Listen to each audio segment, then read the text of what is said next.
네, 안녕하세요. Try Everything 2023 전국민 창업 오디션에 오신 여러분을 진심으로 환영합니다. 저는 작년에 이어서 오늘도 이 행사의 진행을 맡은 MBN 아나운서 유한솔입니다. 반갑습니다. 네, 고맙습니다. 매일경제와 서울시가 공동으로 주최하고 있습니다. 전국민 창업 오디션은 창업의 아이디어만 있으면 국민 누구나 도전할 수 있는 기회의 장이면서 동시에 아이디어를 실제 사업으로 이어질 수 있게끔 하는 프로젝트로 진행이 되고 있습니다. 수상자들에게는 정말 이 스타트업을 꿈꾸는 분들이라면 누구나 탐낼 만한 다양한 특전이 기다리고 있는데요. 창업 전문가 멘토링, 엑셀러레이팅 프로그램 참여와 더불어 투자 유치 기회를 제공하고 있고요. 특히 올해는 작년보다 상금 규모가 더 커졌다고 합니다. 총 상금 2,200만 원이 수상금으로 수여가 될 예정이니까요. 앞으로도 많은 관심과 참여 부탁드리겠습니다. 자, 그럼 지금부터 모든 것을 도전하고 실현하라. 미래의 유니콘을 찾을 Try Everything 전국민 창업 오디션 시작하겠습니다. 자, 본격적인 행사의 막을 올리기에 앞서 임상균 매경닷컴 대표님의 축설을 시작으로 시작해 보도록 하겠습니다. 대표님을 무대 위로 모시겠습니다. 큰 박수 부탁드리겠습니다.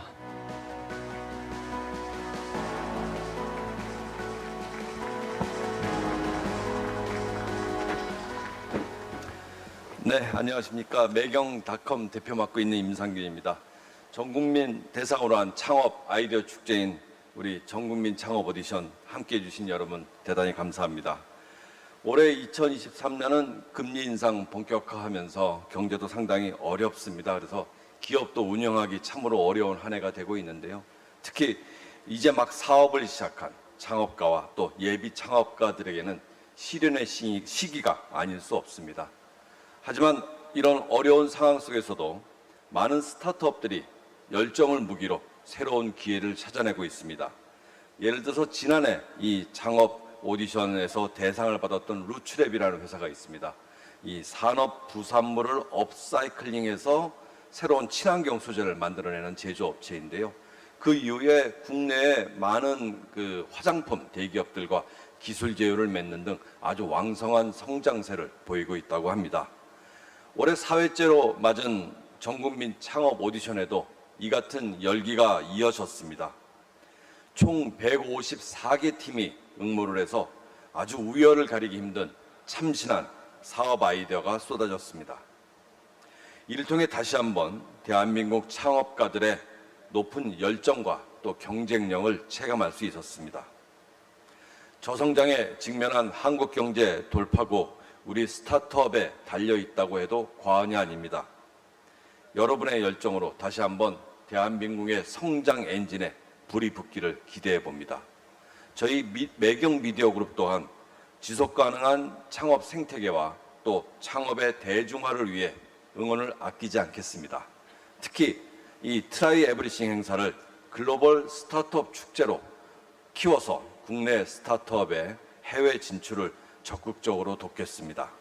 다시 한번 이번 행사에 참여해 주신 많은 창업가 여러분들과 또 행사를 진행해 주시는 여러 관계자 여러분께 깊은 감사의 말씀 드리겠습니다. 국내 스타트업들의 건승을 기원하겠습니다. 감사합니다. 네, 좋은 말씀 축사로 전해주신 임상균 매경닷컴 대표님이었습니다. 참, 이 사업하기 힘든 환경 속에서 스타트업들이 힘을 내고 있다. 격려와 응원의 메시지 남겨주셨고요. 작년 우승팀인 루츠랩을 잠시 언급을 해주셨는데 작년의 피칭이 기억이 나거든요. 굉장히 인상 깊은 발표였는데 또 그 수상에 힘입어서 앞으로 잘 나아가고 있다. 오늘도 그 영예의 주인공들이 탄생할 것이기 때문에 또 이렇게 멋진 성과들 앞으로의 활약도 기대를 해볼 수 있는 순간이 아닐까 싶습니다. 자, 풋풋한 열정과 아이디어에 비해서 상대적으로 이제 축적된 노하우 이런 것들은 좀 부족할 수가 있는 스타트업들인데요. 이럴수록 앞선 이 선배들의 투자 경험담과 응원 메시지가 아주 중요할 것 같습니다. 그런 이야기를 들어보는 시간 가져보도록 하겠습니다. 요즘 뭐 초등학생들의 장래희망 순위라고 하면 예전에는 뭐 거의 연예인, 뭐 아나운서도 희망 순위에 든 적이 한때는 있었는데 요즘은 단연 유튜브 크리에이터인 것 같습니다. 자, 이런 유튜브 크리에이터들의 기획사이자 디지털 콘텐츠 제작사를 가장 먼저 만든 분이 계십니다. 짐작을 많이 하실 것 같은데요. 대한민국 최초의 멀티 채널 네트워크 기업을 만든 이필성 샌드박스 네트워크 대표이사님을 박수로 맞아서 이야기 들어보도록 하겠습니다. 큰 박수 보내주시기 바랍니다.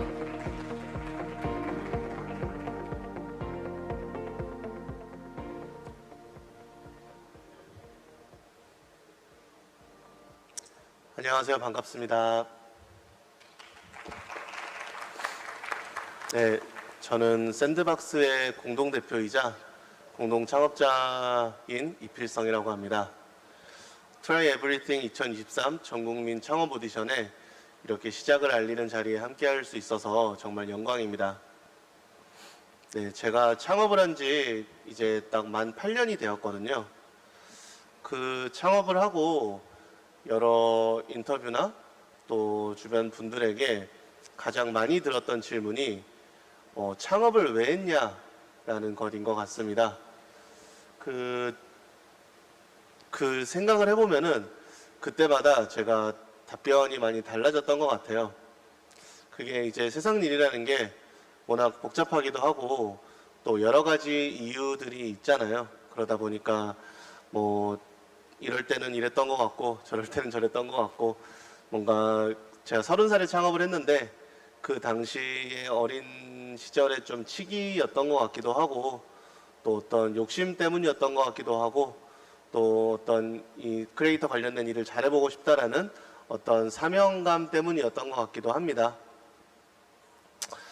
그 8년이 지나서 이제 저와 또 이 샌드박스라는 회사가 이 사회에서 자리 잡은 모습을 좀 보고 있으면은요, 그 나름대로 이 세상이 뜻과 이유가 있어서 이 샌드박스가 만들어지고 제가 이 샌드박스라는 회사를 창업하고 경영하고 있구나 그런 생각이 듭니다. 그 세상의 뜻이라는 게 좀 약간 너무 결정론적으로 들리실 수도 있을 것 같은데요. 이게 제가 작년에 이제 딸을 낳았거든요. 제가 낳은 건 아니고. 근데 이제 아이를 길러보니까 회사를 창업하고 성장시키는 게 아이를 기르는 거 그리고 사람이 자라는 것과 되게 닮아 있다라는 생각을 합니다. 뭔가 어릴 때 또 창업 초기에는 뭔가 세상 무서운 줄 모르고 막 이렇게 달려들어 보기도 하고 또 넘어지고 좌절해 보기도 하고 실패해 보기도 하고 또 그 과정에서 성장하고 많이 배우기도 하면서 이제 20살이 되고 성인이 되면은 어엿한 어른이 돼서 이 사회에 기여하게 되잖아요. 그 과정에서 굉장히 위대한 인물이 되는 사람도 있고 또 뭔가 위대하다라는 소리까지는 못 듣더라도 이 세상에서 역할을 하면서 또 좋은 기여를 하면서 살아가는 그런 사람들도 있고 그 둘 다 모두 다 큰 가치가 있고 의미가 있다고 볼 수 있을 겁니다. 제가 보기에 기업도 비슷한 것 같습니다. 그 기업이라는 게 어떤 스타트업들은 정말 뭐 유니콘이 되고 정말 위대한 기업이 되기도 하고요. 또 어떤 기업들은 자기 나름대로의 역할을 하면서 고객들에게 가치를 전달하면서 그 자리에서 묵묵하게 일하는 그런 기업들이 많이 있을 것입니다. 그래서 결국 스타트업을 하면서 이런 생각들 많이 합니다. 내가 회사를 왜 하고 있나? 이 회사는 어떤 의미가 있나? 근데 결국 제가 느끼는 거는 고객 가치인 것 같습니다. 고객들에게 필요한 존재가 되고 이 세상에서 이 기업으로 인해서 이 기업의 서비스와 제품으로 인해서 내가 되게 필요하다라는 그런 생각을 많이 갖는 그런 기업이 되었을 때 그 기업은 세상에서 자리를 잡고 또 지속 가능한 성장을 할 수 있는 것 같습니다. 스타트업 혹한기라는 이야기가 많습니다. 이 모두가 어렵다고 하는 이 시기에 이렇게 당당하게 나서서 용기 있게 창업을 하시겠다고 혹은 이미 하시고 이제 자신의 기업을 세상에 소개하기 위해서 여기 모이신 창업자분들에게 깊은 존경의 뜻을 표하고 싶습니다. 사실 뭐 작년부터 많은 스타트업들 그리고 투자를 많이 받고 기업 가치가 높았던 기업들마저도 이런 뭐 투자 혹한기 자금으로 인해서 어려움들을 많이 겪고 있거든요. 제 주변에 있는 많은 동료 창업자들도 그렇고 저희 또한 이제 원래 계획했던 이런 자본 기획이나 또 이제 투자 활동에 따른 어떤 계획들이 많이 어그러진 것들이 있어서 좀 어려움을 겪기도 했습니다.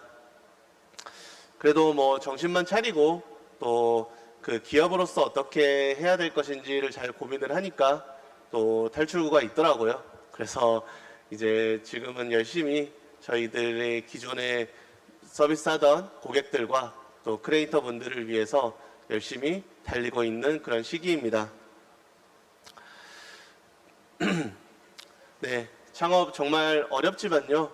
또 장기적 관점에서의 기업 활동이라고 생각을 하고 경영자로서의 커리어를 나간다고 생각을 하면은 또 뭐 굉장히 또 즐겁고 보람 있는 일일 수도 있다고 생각을 합니다. 그래서 이 앞으로 이 어렵지만 이 즐거운 시간을 저와 함께 또 동료 창업가로서 함께 헤쳐나가실 여러분들의 그 시작을 제가 열렬히 응원하고 또 축하드리고 싶습니다. 네, 감사합니다. 네, 스타트업의 선배로서 또 함께 나아갈 동료로서 후발주자들에게 전하는 아주 긍정적이고 멋진 메시지가 아니었나 싶습니다. 처음에 동력이 어린 날의 치기이고 열정이었다 이렇게 겸손하게 표현을 해주셨는데 이런 것들이 일궈낸 결과물을 지금 우리는 정말 잘 알고 있죠. 자, 원석에 가까운 아이디어들을 또 멋진 결과물로 빚어내는 그런 첫걸음으로 오늘도 함께 해보도록 하겠습니다. 본격적으로 오디션을 시작을 해볼 텐데요. 오늘 오디션은 치열한 경쟁을 통해서 올라온 8팀이 피칭 대결을 펼치고요. 이 가운데 최종 5팀을 선발해서 수상할 예정입니다.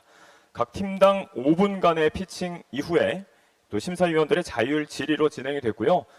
심사위원단은 주최기관인 매경미디어그룹이 벤처캐피털 그리고 엑셀러레이터 등의 스타트업 투자자분들을 대상으로 특별히 선발을 해서 구성했습니다. 아주 믿고 맡기셔도 되는 공신력 있는 심사위원 그룹이 준비되어 있습니다. 잘 부탁드리고요. 자, 바로 그러면 첫 번째 발표자를 만나보도록 하겠습니다. 어드밴스드 에어 모빌리티 아이템을 소개할 분은요. 주식회사 플라나의 김재형 대표이사입니다. 자, 오늘의 첫 번째 피칭 참가자입니다. 여러분 큰 박수로 맞아주시기 바랍니다.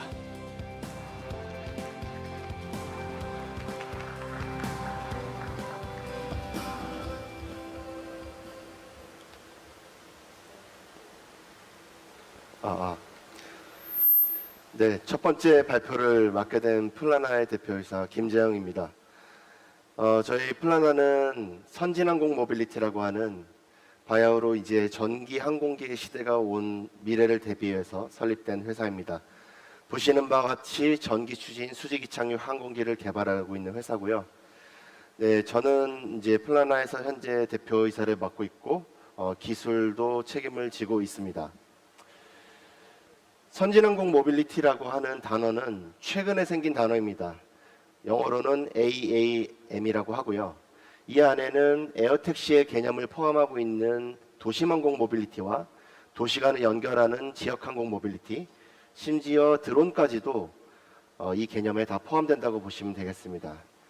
저희 플라나는 도심에서 운영하는 기체도 물론 가능하지만 초기 규제 시장과 여러 가지의 인프라를 감안하여서 도시간 이동에 최적화된 기체를 개발하고 있는 회사입니다. 2021년 7월에 창업이 되어서 아기유니콘에 성장이 되었고 또는 이제 미국 법인까지 설립을 해서 현재는 미국 오하이오주에 있는 개발센터에 입주를 하는 단계까지 왔고요.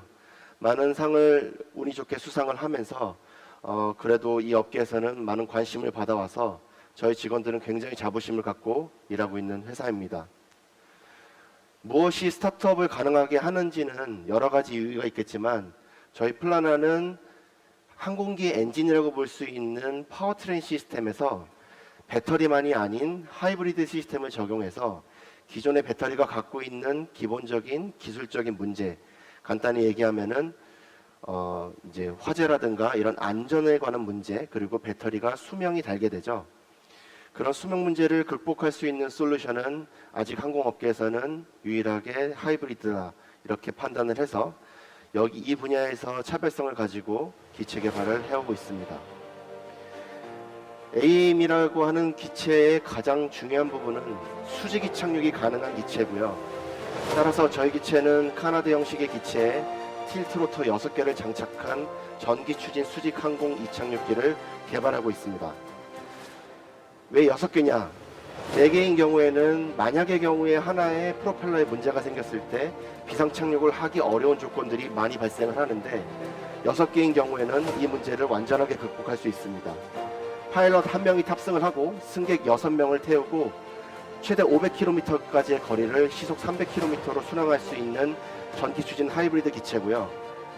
하이브리드 시스템이 배터리의 안정과 수명을 더 연장시키면서 탄소 배출까지 줄여줄 수 있는 그런 솔루션을 제공할 수 있습니다. 따라서 앞으로 헬리콥터는 모빌리티로서 없어질 것이라고 저희는 믿고 있고요. 먼 미래에는 헬리콥터가 수행하는 미션을 대체해서 도심 간의 이동 또는 도시 내에서의 이동까지도 이런 새로운 항공 모빌리티가 담당할 거다. 이렇게 지금 저희는 보고 있습니다.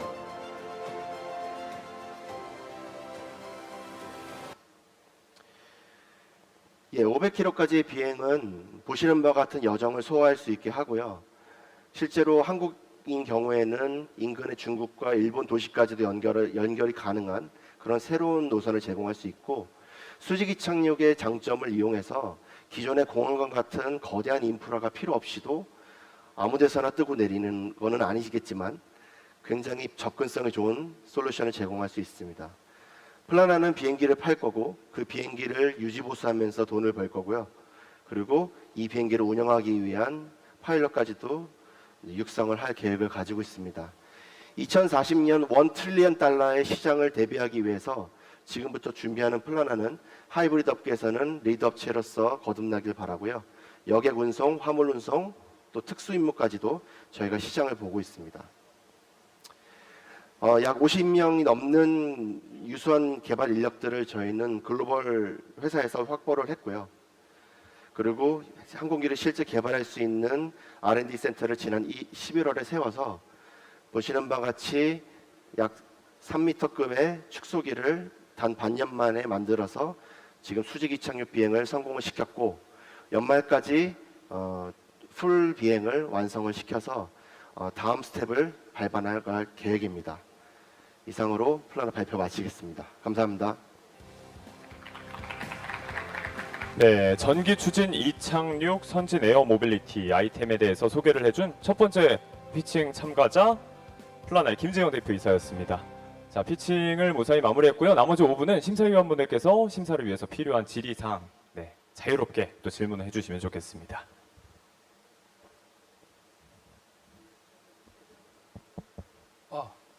잘 들리세요? 네, 뭐 간단하게 좀 여쭤보고 싶은 건데요. 블레이드를 6개를 하는 게 지식재산으로 보호가 되고 있는 아이디어인가요? 아니면 특허상으로요. 예. 블레이드 6개를 이용해야 이게 이제 수직이 착륙할 때 훨씬 용이하다. 그 자체는 예전에 알려져 있는 이론인가요? 아니면은 플라나의 고유의 아이디어인가요?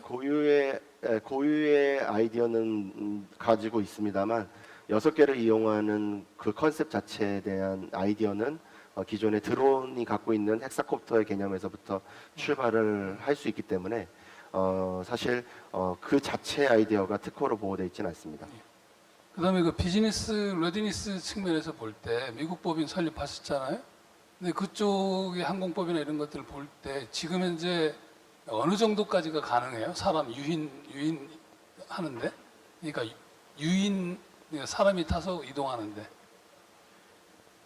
질문을 정확히 한 번만 더 말씀해 주시죠. 어차피 이제 사람이 이동을 해야 되잖아요. 사람이 이동을 해야 되는데 택배만이 아니고 그럴 때 이제 항공법상 기준상 지금 미국에서의 그 비즈니스 레디니스 측면에서 봤을 때 법률이나 이런 쪽이 어느 정도까지 정비되어 있습니까? 지금 당장 할 수 있나요? 예, 아닙니다. 아무래도 유럽과 미국 중심으로 그 상용화가 먼저 일어날 것이라는 시장 예측은 있고요. 실제로 항공 인프라를 운영하고 그 다음에 이런 기체를 운영하는 관점에서의 기준 자체는 새로운 개념이 아닙니다.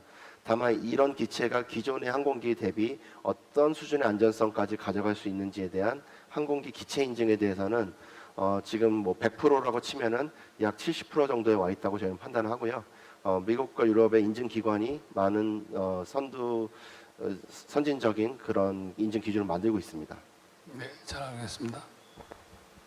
뭐 항공사는 아니니까 동체를 판매하시는 회사잖아요. 그러니까 제조사인데 뭐 그러면 이게 사실 운행을 하려 그러면 생태계 조성이 원하시는 대로 되는 건 아니잖아요. 그래서 수소 동체도 있을 것이고 전기 동체도 있을 것이고 지금 동사는 하이브리드 쪽에 특화되어 있는 것 같은데 하이브리드 쪽으로 좀 가지 않고 수소나 전기 쪽으로 인프라가 구축된다면 효율할 수 있는 기술적인 어떤 그런 것들이 마련되어 있나요?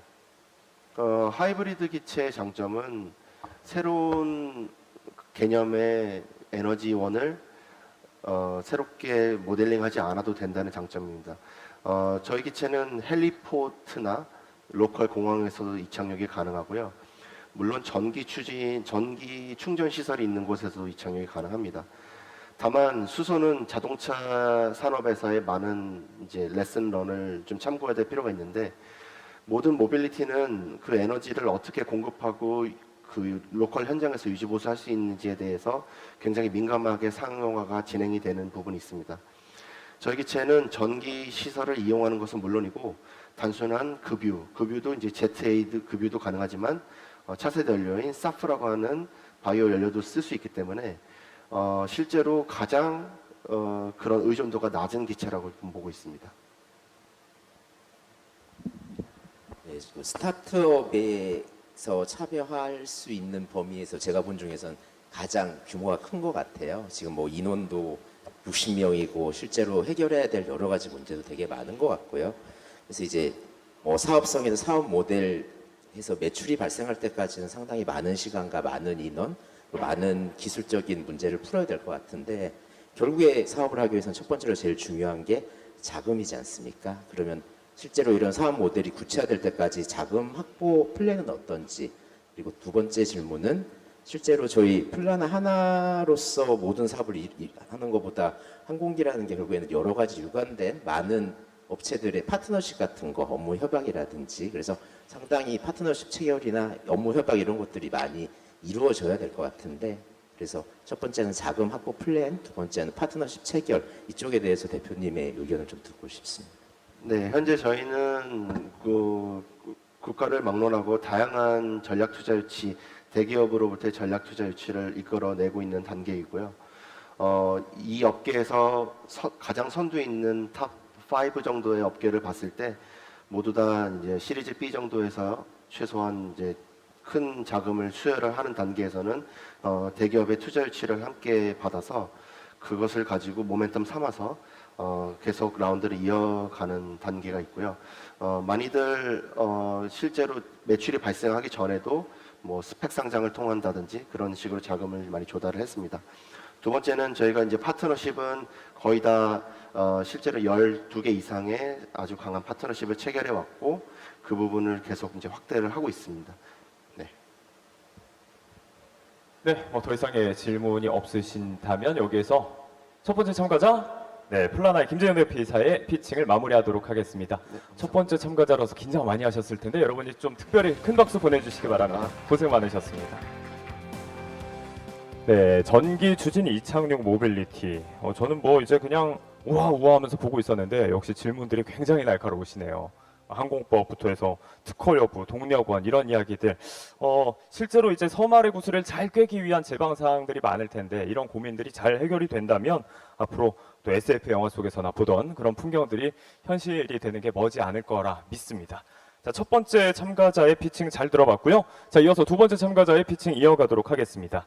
자, 이번에는요. 인체 진동 신호 기반 커뮤니케이션 웨어러블 아이템을 소개할 인투스의 김승태 대표이사가 기다리고 있습니다. 자, 두 번째 참가자 큰 박수로 맞아주시기 바랍니다.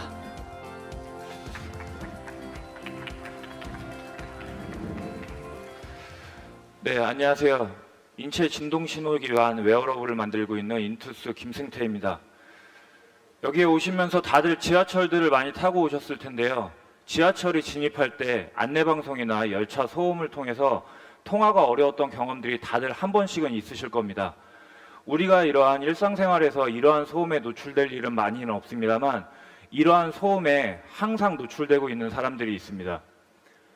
매 순간 자신의 옆으로 열차가 지나가는 이러한 극심한 소음에 노출되고 있는 근로자들의 난청 문제는 더 이상 간과할 수 없는 여러 가지 문제들을 일으키고 있습니다. 매년 50% 이상의 증가율을 보이고 있는 재해 증가율 1위 소음성 난청은 2년 전 관련 규정이 개정되어 재해 인정에 대해서 근로자의 별도 입증 책임이 없는 것으로 바뀌었기 때문에 기업이나 공기업, 공공기관들은 이러한 소음 환경들을 제거하기 위한 방법들을 강구를 하고 있습니다. 산업 현장에서는 보통 무전기로 통신을 많이 하고 있는데요. 무전기를 통해서 상대방의 목소리만 들어오는 게 아니라 상대방 주변에 굉장히 시끄러운 소음까지 같이 유입이 되기 때문에 보통의 대부분 작업자들은 이어폰을 착용하지 않습니다. 그리고 통신을 하기 위해서 최대 음량으로 스피커 모드로 무전기를 사용하면서 산업용 기막에도 제거하고 주변의 작업 소음에도 그대로 노출되게 됩니다. 저희가 만나본 군 관계자들은 전투 소음으로 인해서 많은 통신 오류들이 벌어지고 이러한 통신 오류들이 특히나 포격 훈련 시에는 잘못한 위치에 포격 사격이 이루어지는 아찔한 사고로 이어지는 경우도 종종 발생하고 있다고 합니다. 그리고 발전소나 아니면은 반도체 공정과 같이 방염복과 마스크를 착용하는 경우에는 의사소통이 원활하지 않은 경우들이 굉장히 많습니다. 우리는 이러한 문제를 인체의 진동 신호와 인공지능 알고리즘을 통해 해결하고 있습니다. 성대의 신호를 피부 진동만으로 측정하고 신호 처리 알고리즘을 통해서 소음은 원천적으로 제거한 채 음성만 명확하게 전달하고 있습니다. 또한 저연산 저전력 설계를 통해서 기존의 유사 제품 대비 5분의 1로 경량화된 가벼운 착용감의 웨어러블을 구현하고 있습니다. 이러한 솔루션을 바탕으로 소음 현장이 많고 재해에 민감한 대기업, 공기업, 그리고 군 등을 핵심 고객으로 설정해서 개발 단계부터 이들과 함께하고 있습니다. 실제 산업 현장의 85데시벨 정도의 소음 현장에서 소음이 전혀 유입되지 않고 음성만 명확하게 전달하는 것을 확인하실 수 있습니다. 군에서 이뤄졌던 전투 환경 가정하에서의 통역 검증에서도 일반 무전기 대비해서 거의 100%가 가까운 음성 인식을 검증률을 검증하였습니다. 어떠한 환경에서도 음성을 깨끗하게 전달하는 것이 가장 중요합니다. 흐릿한 이미지를 명확하게 복원하듯이 성대 신호를 음성 신호로 명확하게 복원하는 저희의 필터 알고리즘은 상반기 산업 현장의 현장 테스트를 통해서 음성 유사도를 0.7까지 높였습니다. 올해의 목표는 이런 조용한 환경에서 일반 음성과 거의 차이를 느끼지 못하는 0.9의 음성 유사도를 목표하고 있습니다. 웨어러블 시장은 지속적으로 성장하고 있으며 가장 큰 북미 시장을 중심으로 해서 다양한 영역에서 웨어러블의 적용이 확대되고 있습니다. 산업 현장의 소음 문제를 인체의 진동 신호로 해결하듯이 사람은 물론 움직이는 모든 대상의 진동 신호를 유용한 정보로 변환하고 가벼운 착용감의 웨어러블로 구현하는 것이 우리의 핵심 역량입니다. 산업 안전에서 빠른 성과를 달성한 후 소음이 없는 음성 인식 기반의 스마트 팩토리, 언어 분석이 필요한 신경계 질환자의 예후 진단, 생체 신호 기반의 반려동물 케어, 레저 VR 시장까지 그 웨어러블의 영역을 확대할 예정입니다. 내년 상반기 산업용 웨어러블 출시와 하반기 방산용 웨어러블 출시와 함께 순차적으로 웨어를 확대할 예정이며 지금 현재 현장 실증을 하고 있는 기업들과 함께 수요 기업들을 대상으로 해서 내년 상반기 제품 양산을 준비하고 있습니다. 사업화에 경험이 많은 CEO와 신호 처리의 원천 기술을 개발하고 있는 CTO가 공동 창업한 이후 웨어러블 제작 노하우를 갖춘 인력들과 함께하고 있는 인투스는 현장에 답이 있다는 믿음하에 현장과 함께 계속해서 해결책을 찾고 있습니다. 인체 진동 신호를 통해 시장을 혁신하는 기업 인투스를 지켜봐 주십시오. 감사합니다. 네, 두 번째 피칭 참가자는 인투스 김승태 대표였습니다. 인체 진동 신호 기반 커뮤니케이션 웨어러블 아이템에 대해서 사업 계획, 팀 소개에 이어서 야심찬 각오까지 담아서 전해주셨고요. 자, 이어서 역시 5분간의 심사위원과의 질의응답 시간으로 이어가도록 하겠습니다. 자유롭게 질문 던져주시기 바랍니다. 네, 이게 성대의 떨림을 활용하다 보면 네. 아무래도 이 혓바닥에서 나는 파열음이나 무성음에 네. 대한 인식도가 떨어질 것 같은데 그렇다고 또 현장에서 쓰는 예를 들면 군대에서 쓰거나 뭐 이렇게 중요한 메시지는 꼭 파열음일 필요는 없으니까 그런 측면에서의 언어의 유사도를 구분해서 한번 검토해 본 적이 있나요? 네, 지금 적용을 하고 있고요. 네. 첫 번째 아까 보여드렸던 필터 알고리즘은 음성 신호를 명확하게 하는 알고리즘이라고 한다면, 두 번째로 적용하는 부분은 보통 무성음, 성대에 떨림이 없거나 파열음이 없는 무성음 같은 경우는 당연히 신호가 떨어질 수밖에 없습니다. 그래서 현재 스마트폰이나 일반 디바이스에서 적용하는 빔포밍 기술을 저희는 성대 신호와 음성 신호를 융합하는 센서 신호 융합 기술로 해서 적용을 해서 그 부분을 해결을 하고 있고요. 그리고 그 이후에는 음성 인식의 정확도를 높이기 위해서 성대 신호와 음성 신호에서 각각 취득된 신호들을 머신러닝으로 학습을 시켜서 성대 신호만으로도 음성 신호의 정확도를 높이는 것을 최종적으로 지금 개발하고 있습니다. 네, 발표 잘 들었습니다. 저 이해를 위해서 조금 더 여쭤보고 싶은 게 있는데요. 대표님께서 왜 이 기술을 산업 현장에 먼저 적용하는 계기로 만들려고 생각하셨는지가 좀 궁금하거든요. 왜냐하면 일상에서 지하철 타고 가면서 에어팟으로 통화를 하려면 되게 힘들잖아요. 그래서 다른 데 적용할 수도 있었을 것 같은데 왜 산업 현장을 먼저 선택하셨는지? 저희가 처음에 이제 저희 공동 창업한 CTO가 이 기술을 개발하게 됐던 건 의학적인 용도가 좀 강했었습니다. 말을 하지 못하는 소화 간질이나 아니면 이런 신경계 질환자였었는데, 저희는 이제 포스텍에 지금 기반을 두고 있고요. 저는 이제 포스코 협력사에서 건설업에서 이제 근무했던 경험이 있었습니다. 이러한 아이디어들을 같이 이야기하던 중에 이거는 산업 현장에서는 너무나 필요한 기술인데 이 기술을 한번 포스코에 한번 적용해 보면 어떨까라는 이제 이야기들을 나누게 되었고, 저희가 개발 단계부터 포스코 미래기술연구원과 함께 협력을 하면서 이 기술을 실험 단계부터 개발하게 되었습니다.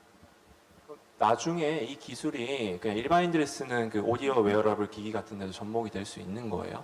지금 그 부분까지도 저희가 보고 있고요. 그 부분에 있어서는 가장 큰 허들 중에 하나는 성대 신호를 이용하기 때문에 이제 착용성을 어떻게 강화할 것이냐의 부분이고요. 저희는 일반적인 오디오 디바이스뿐만 아니라 아까 말씀드렸던 VR 시장 쪽으로의 적용도 충분히 좀 가능하지 않을까라는 생각을 갖고 있습니다.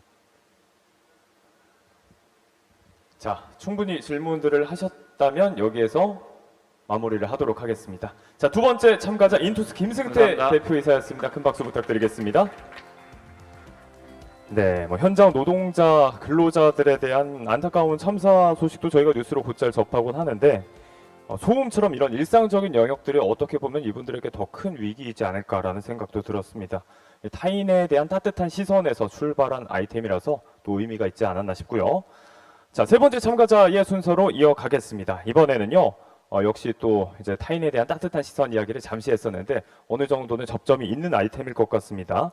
결식아동이 건강한 식사를 편하게 할 수 있도록 지역 가게들과 연결해주는 플랫폼 앱입니다. 나비암 아이템을 소개할 주식회사 나눔비타민 김하연 대표가 기다리고 있습니다. 자, 세 번째 피칭 참가자를 큰 박수로 환영해 주시기 바랍니다.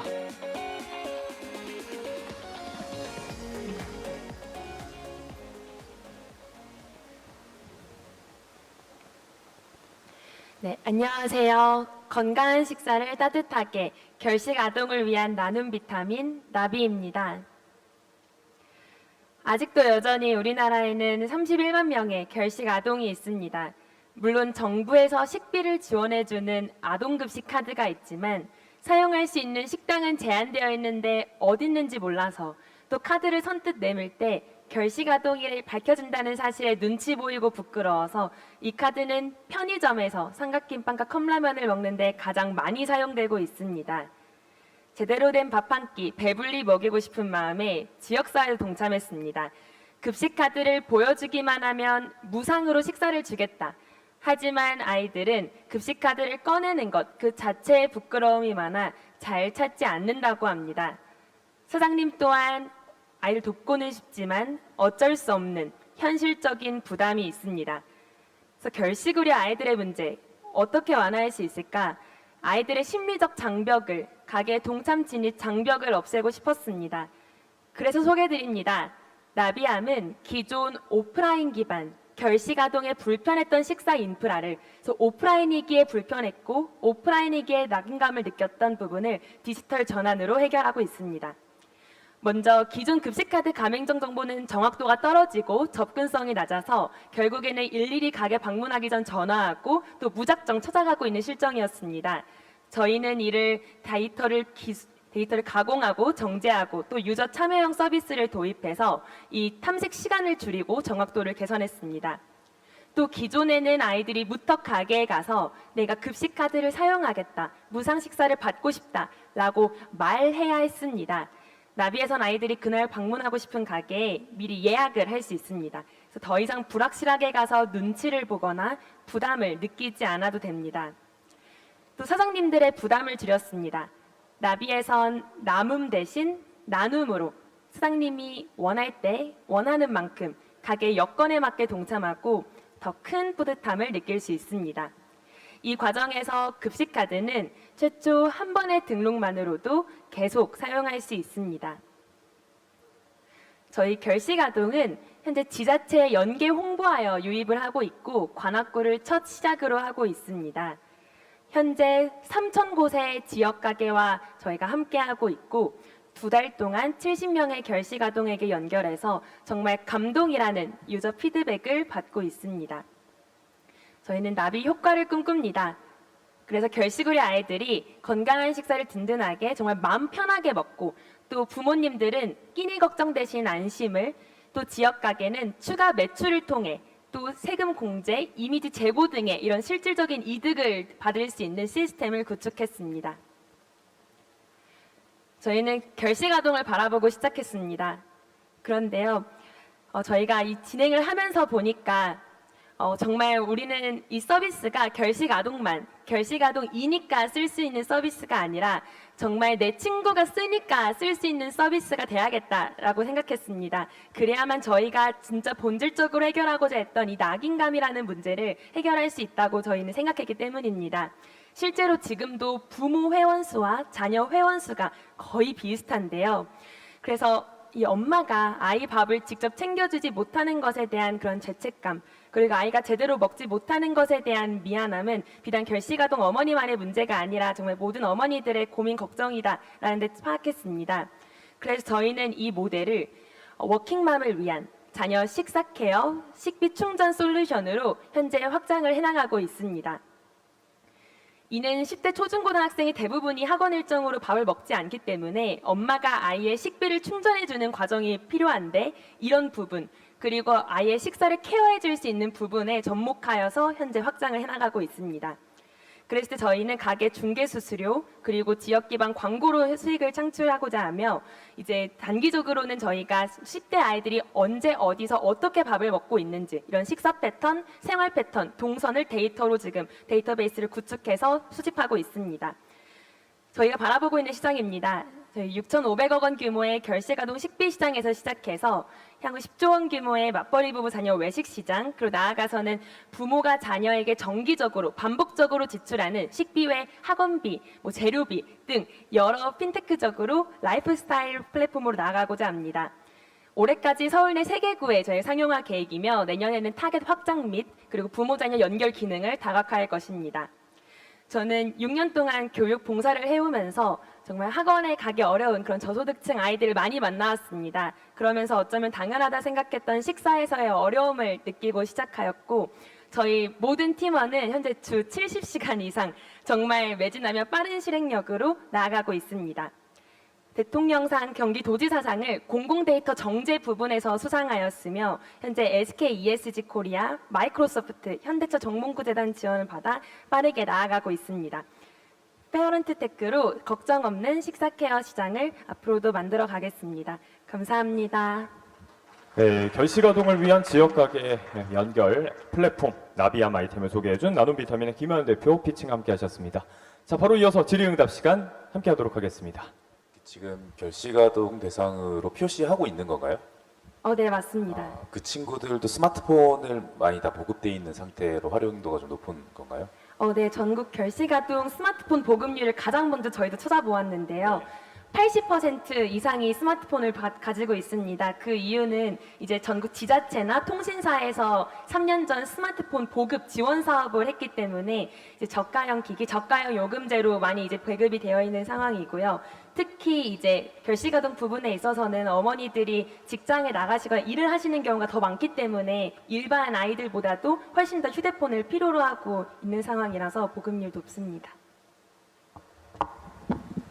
되게 착한 기업인 것 같아요. 결식아동이 실제로 끼니 해결을 위해서 눈치 보지 않고 어떻게 보면 편하게 먹을 수 있도록 하는 되게 좋은 착한 선한 기업인 것 같은데 제 생각에 결식아동의 식사를 하기 위해서 시작을 했고 향후에 이제 사업 확장까지 말씀하셨는데 일단 초반에는 포커스를 맞추는 결식아동을 통해서 저희 나눔 비타민이라는 우리 회사가 구체적인 사업 모델 수익을 어떻게 창출할 것인지 어차피 선한 기업에서 수익 창출이 목적이지 않습니까? 근데 거기에 대해서 크게 확장성이나 수익 창출을 할 수 있는 방법이 잘 느껴지지 않아서 거기에 대한 조금 세부적인 설명이 가능하실까요?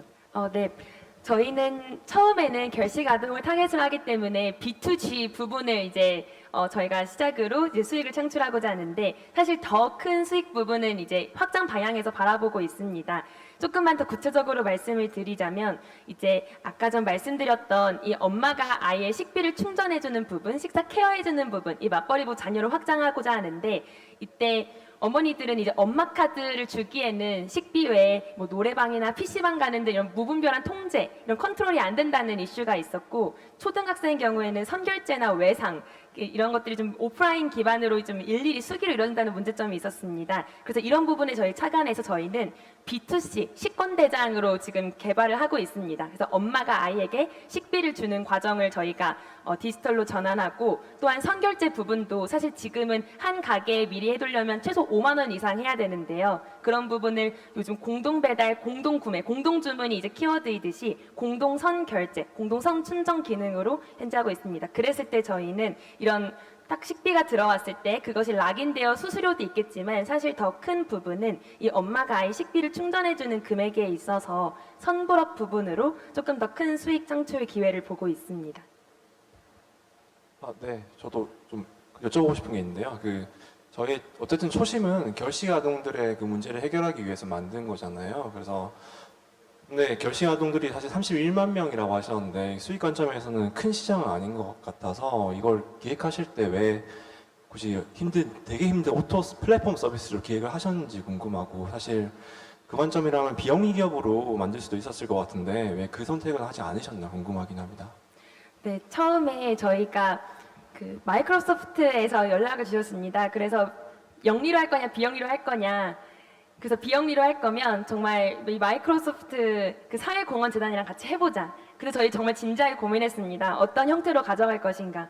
근데 그랬을 때 저희가 느낀 것은 우선 우리가 그래도 실제로 진짜 해보려면 저희 편견일 수도 있겠지만 이제 비영리 재단은 어느 정도 낼 수 있는 임팩트에 한계가 있다고 생각을 했습니다. 그리고 이 결식의 의미를 확장해 보았을 때 현재 결식 아동에서는 형편이 어려운 그런 의미이지만 충분히 아이들이 식사를 제대로 하고 있지 못하다라는 부분에 있어서는 이게 비단 국한되는 것이 아니라 전 통용적으로 확장될 수 있다고 생각을 했기 때문에 저희가 임팩트 크기를 빠르게 더 크게 가져가기 위해서 저희가 소셜벤처로 창업을 했습니다. 네, 주로 사업성 측면에서 우려되는 부분들에 대해서 질의가 좀 집중이 됐는데요. 더 이상의 질문사항이 없으시면 여기에서 세 번째 피칭 마무리하도록 하겠습니다. 나눔 비타민의 김하연 대표였습니다. 박수 부탁드리겠습니다. 감사합니다. 자, 이런 뭐 아이들을 위한 착한 가게들을 우리가 뉴스에서 보게 되면 이제 뭐 흔히 돈줄 내준다라고 표현하잖아요. 뭐 찾아가서 이렇게 엄청난 매출로 응징해주겠다 이렇게 표현 많이 하곤 하는데 이런 플랫폼이 있으면 또 이렇게 찾아가서 또 매출을 좀 올려주기에도 용이할 것 같다는 생각이 들고요. 한편으로는 이 따뜻한 생각이 잘 지속될 수 있을 정도로 좀 우려의 시선을 질의 안에서도 좀 녹여주셨습니다. 자, 이 경쟁을 넘어서 신박한 아이디어들이 펼쳐지고 있습니다. 여러분의 눈과 귀를 거쳐서 이것들이 실체화되는 과정을 함께하고 계신데요. 네 번째 참가자의 순서로 이어가겠습니다. 반프 아이센서 아이템이 준비되어 있는데요. 실시간 상용차 타이어 스마트 감지 시스템이라고 합니다. 자, 반프의 이유건 총괄님의 발표 박수로 청해서 들어보겠습니다.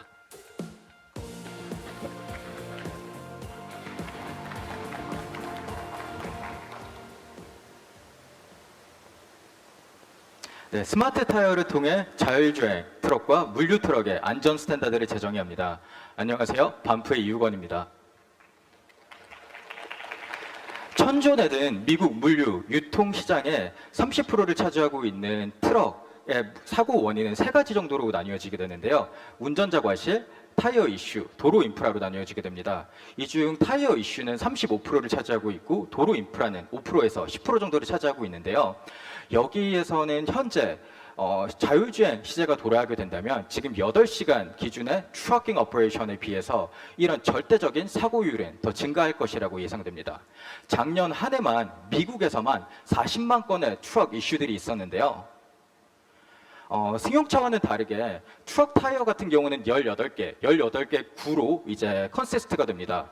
이제 1년에 한 번씩 갈아줘야 되는 문제점이 있는데요. 이제 타이어는 한 대에 한 100만 원 정도 됩니다. 이제 8시간 기준 운행하는 트럭의 경우 1년에 한 트럭에만 들어가는 타이어 비용만 1,800만 원이 들어갑니다. 상당히 많은 돈이죠. 근데 이게 8시간의 오퍼레이션 기준이고 24시간 오퍼레이션이 진행이 된다면 이제 타이어 리플레이스먼트 사이클 같은 경우도 짧아질 것이고 파생되는 타이어 디펙트 문제들도 일어나게 될 것입니다. 저희는 이런 것들을 저희 스마트 센서를 타이어 내면에 부착을 해서 해결을 하고 있는데요. 저희 아이 센서 같은 경우는 기존의 TPMS 데이터는 물론이고, 즉 타이어 프레셔, 타이어 템퍼처는 물론이고, 저희 타이어 탈거 현상, 도로 노면 정보, 블랙 아이스라든지 아니면 포토, 아니면 아스팔트 오버히팅 이런 것들도 물론 가능하지만 플릿 매니저들이 가장 궁금해하는 이제 연비 개선, 휠 얼라이먼트 옵티미제이션 최적화를 진행하게 되면 이제 연비 개선이 저희가 7%까지도 가능하게 됩니다. 이런 부분들을 저희는 어드레싱하고 있고요. 아이 센서가 실제적으로 타이어랑 도로 정보를 읽어오면 raw 데이터를 스마트 프로파일로 무선 충전, 무선 통신으로 진행을 하게 됩니다. 스마트 프로파일러는 엣지 컴퓨팅의 개념으로 실제적으로 이제 ML, 이제 머신 러닝 된 데이터를 저희 웹 서버에 올리게 된다면 저희 웹 서버, 이제 클라이언트들이랑 파트너들은 저희 웹 서버를 통해서 실시간 알러트랑 이제 도로 노면 상태들을 액세스할 수 있게 된다고 말씀드릴 수 있을 것 같습니다. 이런 문제점들은 기존 타이어사들이 알지 못한 건 아닌데요. 이제 기존 타이어사들은 패신저카, 승용차 마켓에 대부분 포커싱했고 100X 마켓이니까 타이어, 이제 승용차, 아까 아닌 상용 트럭에 이제 포커싱된 회사들 같은 경우에는 indirect data, 이제 간접 센서, 휠 센서 아니면 어쿠스틱 센서를 기반으로 사용을 하기 때문에 저희의 accuracy, 정확도 혹은 피처 부분에 있어서 차이가 난다고 말씀드릴 수 있을 것 같습니다. 따라서 저희는 adaptive algorithm, 그런 다음에 무선 충전, 무선 통신의 기술, 그리고 3축 가속도 센서의 기술의 우수성으로 탑5 되는 지금 보여주시는 기업들의 두 곳과 지금 협력 중에 있고요. 저희 실제 센서가 어떻게 작동되는지 보여드리도록 하겠습니다. 저희 지금 반짝이는 부분은 센서가 리얼타임으로 커뮤니케이팅 되고 무선 충전되는 것을 의미합니다. 저희 이니셜 모델은 승용차였는데 저희는 니치 마켓을 레스 컴피티션으로 찾기 위해서 승용차에 내 타이어에서 22개의 타이어 이상까지 실시간 감지되는 기술을 고도화를 통해서 이룩해냈습니다. 그리고 현재 보이는 트럭 같은 경우에서는 저희 첫 번째 파트너인 미국 타이어사 텍사스에서 실제 테스팅하는 모습이고요. 저희는 두 번째 테스팅을 완벽하게 마무리하였고 오피셜 파트너십까지 지금 구축되고 있는 상태라고 말씀드릴 수 있을 것 같습니다. 그리고 라이다, 레이다, CCTV, 포톨 다 감지 가능합니다. 근데 뭐가 제일 중요하냐면 포톨의 깊이입니다. 포톨 같은 경우 깊이는 실제로 밟아둬야 알기 때문에 저희 같은 경우는 검지 깊이까지도 알 수 있고요. 마찬가지로 운행 중에 트럭 타이어 같은 경우는 65kg가 넘기 때문에 빠지면 큰일 나니까 이런 탈거 현상 피처들도 저희는 제품이 가능합니다.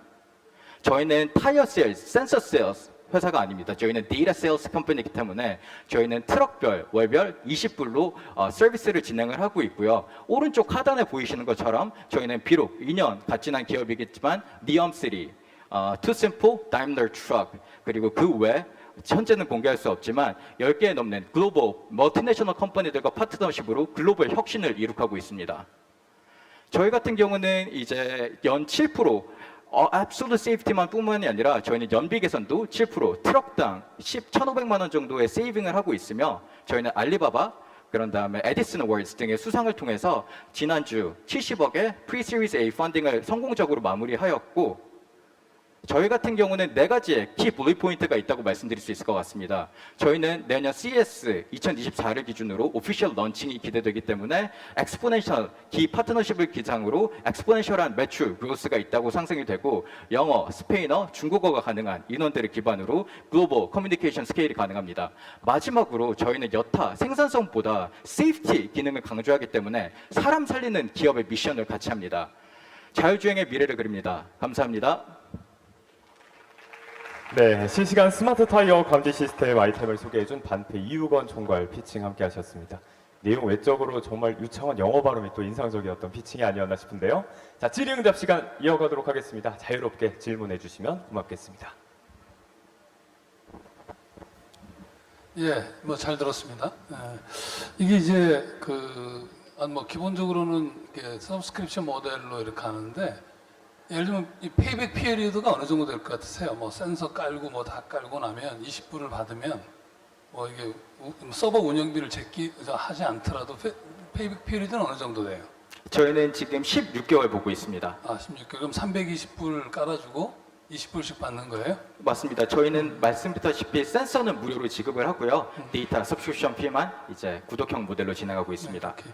자, 그랬을 때 지금 이런 것들에 대해 그리고 트럭 회사들이 이거 동의를 하시는 쪽으로 가는 게 개별적인 트럭 운전사를 대상으로 비즈니스를 처음 집중하는 거예요. 되게 크리티컬한 질문이신데요. 한국 같은 경우는 대부분 물류회사들이 트럭을 갖고 있는 드라이버들을 하이링하는 형식으로 진행이 됩니다. 다만 미국 회사 같은 경우는 뭐 FedEx, DHL, 니폰 익스프레스 같은 경우는 많게는 15만 대 트럭을 갖고 있습니다. 그렇기 때문에 저희는 B2B 비즈니스를 진행함에 있어서 이제 스케일러빌리티를 확보하고 있습니다. 혹시 뭐 그쪽 관련돼서 파트너십이니 뭐니 해서 나름대로 지금 이 진행된 결과를 가지고 나름대로 어드밴스 된 게 있나요? 네, 저희 지금 secured 어카운트만 20개 정도라고 말씀드릴 수 있을 것 같고요. NDA 이상의 파트너십이 10개 이상입니다. 오케이, 알겠습니다. 대표님 확인 차원에서 한번 여쭤보는데, 저희 고객은 그러면 트럭 기사이신데 그분들이 이걸 쓰게끔 하려면 아까 B2B로 들어가야 된다는 말씀이세요? 저희의 클라이언트 같은 경우는 이제 물류회사, 트럭을 보유한 회사입니다. 그리고 자율주행 트럭을 제조하는 회사입니다.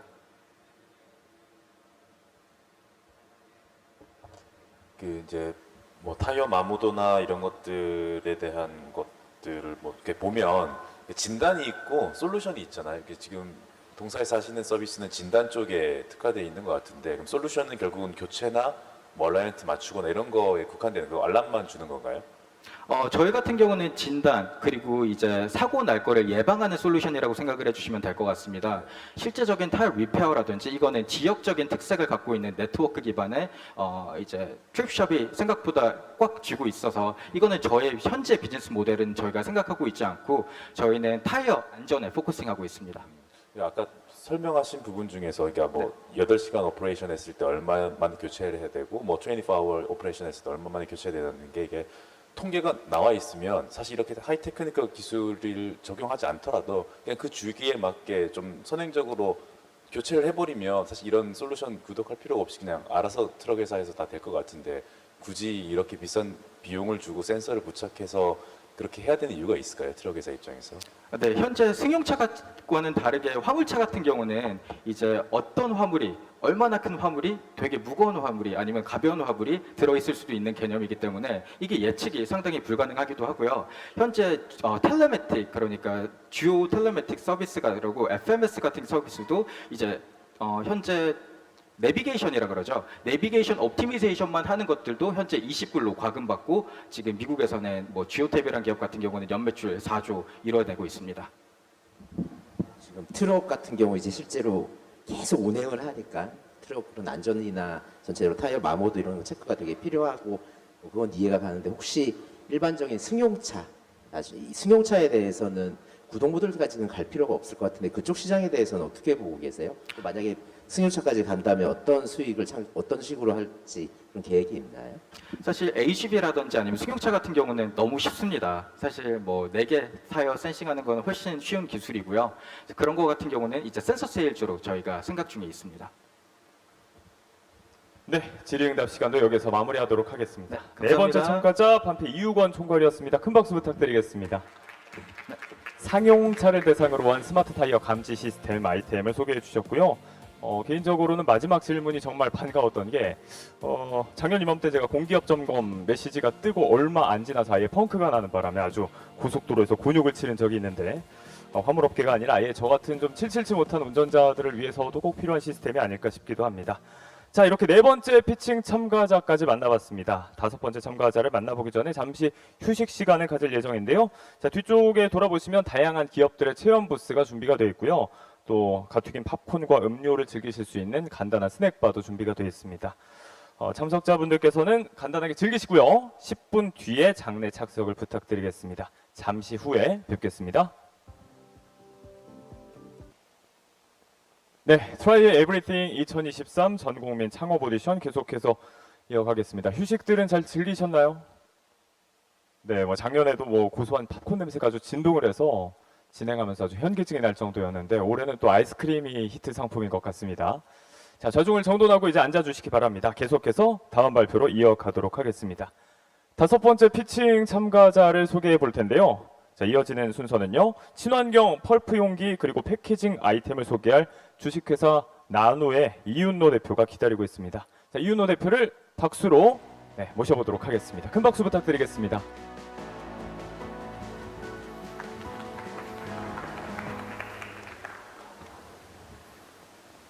네, 안녕하십니까. 지금 여러분들이 드시고 계시는 그 물과 커피를 담는 일회용 플라스틱 문제를 해결하는 주식회사 나누의 이윤노입니다. 발표 시작하겠습니다. 지금 보고 계신 사진 속 제품들이 어떠한 소재로 만들어진 제품들인 것 같으신가요? 이 제품들은 다 종이로 만들어진, 정확히는 펄프몰드 기술로 만들어진 제품들입니다. 유럽 국가의 기업을 중심으로 세계 최대의 회사들과 협업해서 일회용 플라스틱 문제를 해결하려고 하고 있죠. 국내 또한 정부, 기업, 소비자가 모두 탈플라스틱으로 변화되면서 일회용 플라스틱 문제를 해결하고자 하고 있습니다. 저희 또한 그 일회용 플라스틱 문제를 해결하기 위해서 친환경 펄프몰드 용기를 개발하였습니다. 다음과 같은 용기고요. 저희 용기는 기존의 종이컵이나 다른 소재의 컵 대비해서 단열성과 강도가 뛰어나서 식품 용기로 활용하기에 적합합니다. 또한 저희는 위에 밀봉이 가능하기 때문에 유통으로도 활용할 수가 있고요. 물과 오일이 잘 스며들지 않는 특성으로 추후에는 물병이나 화장품 용기에도 활용이 가능합니다. 저희는 안에 코팅을 함에도 불구하고 종이로 분리배출되는 종이 팩류나 일반 쓰레기가 아닌 종이로 분리배출되는 재활용성과 생분해성, 친환경성을 보유하고 있습니다. 저희는 이러한 장점들로 자원순환형 친환경 포장 및 용기 산업을 구축하고자 합니다. 저희 이러한 제품을 구현하기 위해서는 총 3가지 핵심 기술이 필요합니다. 첫 번째는 원료의 해리 과정, 원료를 죽처럼 만드는 과정에서 천연 소재를 추출하고 분리하고 혼합하는 레시피를 가지고 있고요. 두 번째는 원래는 습식 기반의 공정을 저희가 건식 기반을 혁신하면서 단가를 낮추는 기술입니다. 세 번째는 친환경 코팅 공정을 저희가 추가함으로써 표면 기능성을 강화하는 것입니다. 다시 말해 첫 번째 핵심 기술은 기존의 목재 펄프에 왕겨나 귤껍질, 맥주 부산물 등을 혼합해서 다음과 같이 이런 제품들을 만드는 것이고요. 저희는 이렇게 원료를 혼합하면서 강도나 수분 저항성을 향상시키고 브랜드 스토리를 만들고 원가를 절감하는 효과를 가져올 수가 있겠습니다. 두 번째 기술인 페이퍼 몰드는 기존의 습식 기반을 건식으로 변형시키면서 금형이나 설비 에너지, 단가를 감소시키는 것입니다. 마지막에 친환경 코팅 공정은 저희가 종이 위에 코팅을 함으로써 치밀한 표면 특성을 구현해서 식품을 담을 수 있게 하고 있습니다. 현재는 내수 내유 단열만 하고 있지만 추후에는 방향, 방충, 항균까지 진행할 예정입니다. 물론 저희 말고도 많은 분들이 이 분야에 뛰어들고 계시죠.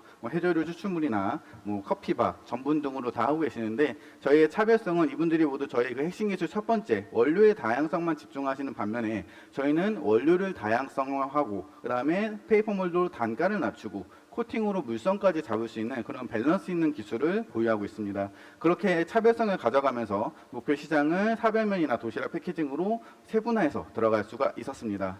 물론 진짜 경쟁사는 대기업이죠. 국내는 이제 무림제재가 있겠는데요. 무림제재는 원래는 경쟁사에서 최근에 MOU 맺으면서 협업 관계로 극복해 나가고 있습니다. 무림의 펄프몰드를 저희가 유일하게 후가공을 하기 때문에 저희가 납품받아 코팅해서 바이어에 가는 그러한 프로세스를 진행을 하고 있습니다. 저희는 이러한 기술들로 만든 제품으로 처음에는 사발면 용기시장에 컵라면 용기시장에 진입하고자 하고 있습니다. 더 나아가서는 일회용 컵 도시락 용기시장, 최종적으로는 화장품 용기를 포함한 전체 일회용 플라스틱 용기시장에 진입하려고 하고 있습니다. 처음인 사발면, 컵라면 용기시장은 저희가 농심과 진행을 하고 있습니다. 아시다시피 농심의 그 육개장 사발면 있죠. 그거를 바꾸고자 테스트가 진행이 되고 있고 쌀국수면과 같은 경우는 이미 다 제품이 납품까지 완료가 돼서 11월에 출시가 될 예정입니다. 빙그레와는 유제품 용기를 같이 이제 종이로 바꾸고자 함께 개발을 하고 있고요. 뭐 하이트진로나 CJ 제일제당 제주개발공사와는 원료를 특성화해서 패키징을 바꾸는, 예를 들어 감귤 껍질로 감귤 포장재를 만들고 맥주 부산물로 맥주 포장재를 만드는 등의 패키징을 혁신하고 있습니다. 저희는 이미 친환경 포장재들을 많이 제작하면서 노하우와 경험들을 쌓아가고 있고 식품 용기도 만들면서 판매를 B2C, B2B, B2G로 다양하게 진행을 하고 있습니다. 특히 최근에는 펫용품, 저희 펫 브랜드 나누펫을 따로 런칭을 하면서 방송인, 개그우먼 정소희님과 같이 브랜드를 알리고 있고요. 국내 한 20여 군데 메이저급 호텔에 애견 식기, 애견 용품을 친환경으로 어메니티로 납품하면서 시장에 빠르게 진입하고 있습니다. 저는 병원 컨설팅 및 국제계획 업력을 가지고 있고 2년 동안 나누를 성장시켜 왔고요. 저에게 부족한 기술이나 생산, 마케팅, 재무 관련, 운영 관련된 것들은 그 각 분야의 전문가들과 함께 팀으로 일하고 있습니다. 지금까지 가미 일회용품으로 지구를 구하는 기업 나누였습니다. 감사합니다. 네, 친환경에 대한 그야말로 본격적인 고민을 나눠주신 주식회사 나누의 이윤노 대표 피칭 함께 하셨습니다. 자, 이어서 질의응답 시간 함께 하겠습니다. 자유롭게 질문해 주시면 고맙겠습니다. 예, 일단은 그 국내 시장 규모가 아까 얼마나 그러셨어요? 국내 전체 일회용 플라스틱은 한 1조가 좀 넘는 시장입니다. 그러니까 예를 들면 지금 사발면 용기나 이런 쪽 초기 시작하는 펫하고 이렇게 비교하면 사발면 용기 시장만 말씀하시는 건가요? 저희가 종이 컵은 하지 않고 스티로폼으로 된 용기만 지금 대체하려고 하고 있어서 한 500억에서 1000억으로 보고 있습니다. 이게 해외로 진출할 때 나중에 해외로 진출할 때 가장 여러분들이 가지고 가야 될 경쟁 포인트는 코팅인가요? 맞습니다. 해외에 있는 다른 펄프물들 기업과도 대비했을 때 저희가 코팅 기술이 가장 차별성을 가지고 있고요. 일례로 현재 진행하고 있는 부분이 베트남이나 유럽 쪽에 있는 펄프물들 공장에 저희가 제품을 수출하기에는 단가가 맞지 않아서 저희 기술 자체를 수출하는 것들을 협의하고 있습니다. 그럼 기술은 어떻게 보호를 받고 있나요? 기술 보호는 현재 국내는 특허로 진행하고 있고 해외도 각 나라에 맞춰서 해외 인증이 진행이 되고 있고요. 저희의 코팅액을 납품해주는 회사가 나이스 신용평가 회사입니다. 거기에 자회사인데 이런 저희가 기술 수출이나 해외 진출할 때 나이스가 함께 저희 투자 받으면서 진행을 같이 해주고 계십니다. 대기업에서. 네, 대표님 궁금한 게 있어서 여쭤보는데요. 네. 저희가 스티로폼이나 플라스틱이 문제인 이유는 그게 생분해가 되는데 너무 오랜 기간과 에너지가 걸린다는 거잖아요. 그래서 네. 그런 의미에서 저희가 만드는 그 제품은 생분해 관점에서 얼마나 좋은 건지가 구체적으로 어떤지 좀 궁금합니다. 네. 생분해적인 면으로서는 그냥 기존 종이와 똑같다고 보시면 됩니다. 저희는 수용성 기반의 코팅액을 사용하는데 종이랑 같은 물성으로 만들어서 사용하고 있고요. 생분해도 중요하지만 가장 중요한 것은 재활용성입니다. 종이컵을 쓰시고 계시는데 종이컵이 종이로 분리 배출돼서 재활용 쪽에 넘어가게 되면은 이걸 분해하고 가는데 결국에는 미세 플라스틱이 될 뿐이에요. 그래서 다시 돌아와서 택배 박스로 이제 골판지 돌아올 때 미세 플라스틱이 많이 막 박혀 있는데 저희는 수용성이기 때문에 그게 재활용 과정에서 물에 분해가 됩니다. 그래서 다시 종이로 재활용될 때 미세 플라스틱 없는 것이 차별성입니다.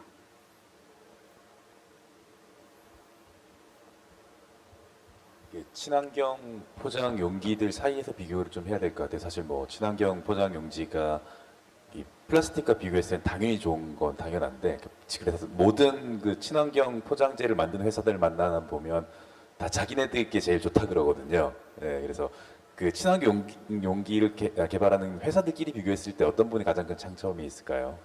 네, 방금 말씀해 주신 것처럼 참 저도 많은 네트워킹을 통해서 그런 분들을 만납니다. 선배 기업도 만나고 후배 기업도 만나는데 참 안타까운 게 저희는 세 가지 기술을 같이 가면서 밸런스를 잡고 있어요. 원료로 이제 스토리를 만들고 페이퍼몰드로 단가를 잡고 코팅으로 물성을 잡고. 근데 그분들이 다 한 가지 기술에만 집중을 하고 계십니다. 단가를 낮추려고 하시거나 물성을 바꾸려고 하시거나 그냥 코팅에만 집중하시거나 그러다 보니까 다른 뭐 단가나 다른 문제를 해결하지 못해서 시장에 진입을 잘 못하고 계시는데 저희는 세 가지 기술을 적절히 섞어서 함께 감으로써 원웨이로 저희가 솔루션을 제공하면서 조금 더 차별성을 갖지 않았나, 해외도 물론 그렇지 않나 싶습니다.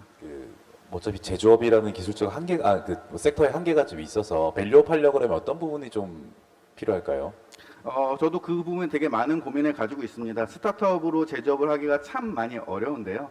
그래서 지금 현재는 기술을 검증하면서 라인을 한두 개 정도 까는 정도의 이제 생각을 하고 있고, 추후에는 이제 자본을 어떻게 끌어올 것인가, 뭐 자회사를 만들어서 그걸 판매해서 끌어오거나 뭐 이런 식으로 생각하고 있고, 아까 해외에서 잠깐 말씀드렸던 것처럼 제품 자체를 추출하기에는 그 일회용품이라는 게 너무 싸기 때문에 그 시장에 들어가기 참 어렵습니다. 그래서 저희는 해외에 저희의 기술을 수출해서 설비와 코팅액을 수출해서 라이센스비를 받는 그런 식의 다음 사업 구조를 기획하고 있습니다.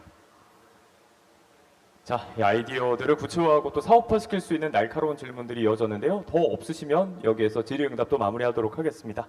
5번째 피칭 참가자 주식회사 나누의 이윤노 대표였습니다. 큰 박수 보내주시기 감사합니다. 바랍니다. 네, 올해 기후 변화로 정말 하루가 멀다 갖고 전 세계적인 재난 소식들을 전하고 있는데, 탄소 배출에 이어서 플라스틱 문제는 뭐 더 큰 화두로 떠오른 지가 아주 오래입니다. 수익성을 넘어서 이런 사회적이고 공익적인 가치들을 함께 엿볼 수 있다는 것들이 또 이런 자리의 장점이지 않을까 싶은데요. 또 하지만 기업으로서 중요한 건 수익성이겠죠. 아주 냉철한 심사가 이어지고 있습니다. 자, 6번째 참가자를 소개해드리겠습니다.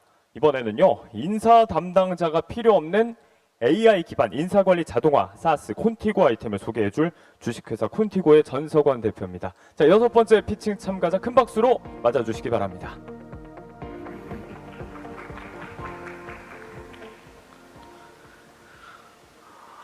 안녕하세요. 인사관리 담당자가 필요 없는 인사 담당자가 필요 없는 인사관리 자동화 서비스 콘티고를 만들고 있는 콘티고의 전석원입니다. 오늘 발표는 저를 포함해서 많이 계시는 창업가에 대한 얘기부터 시작해 보도록 하겠습니다.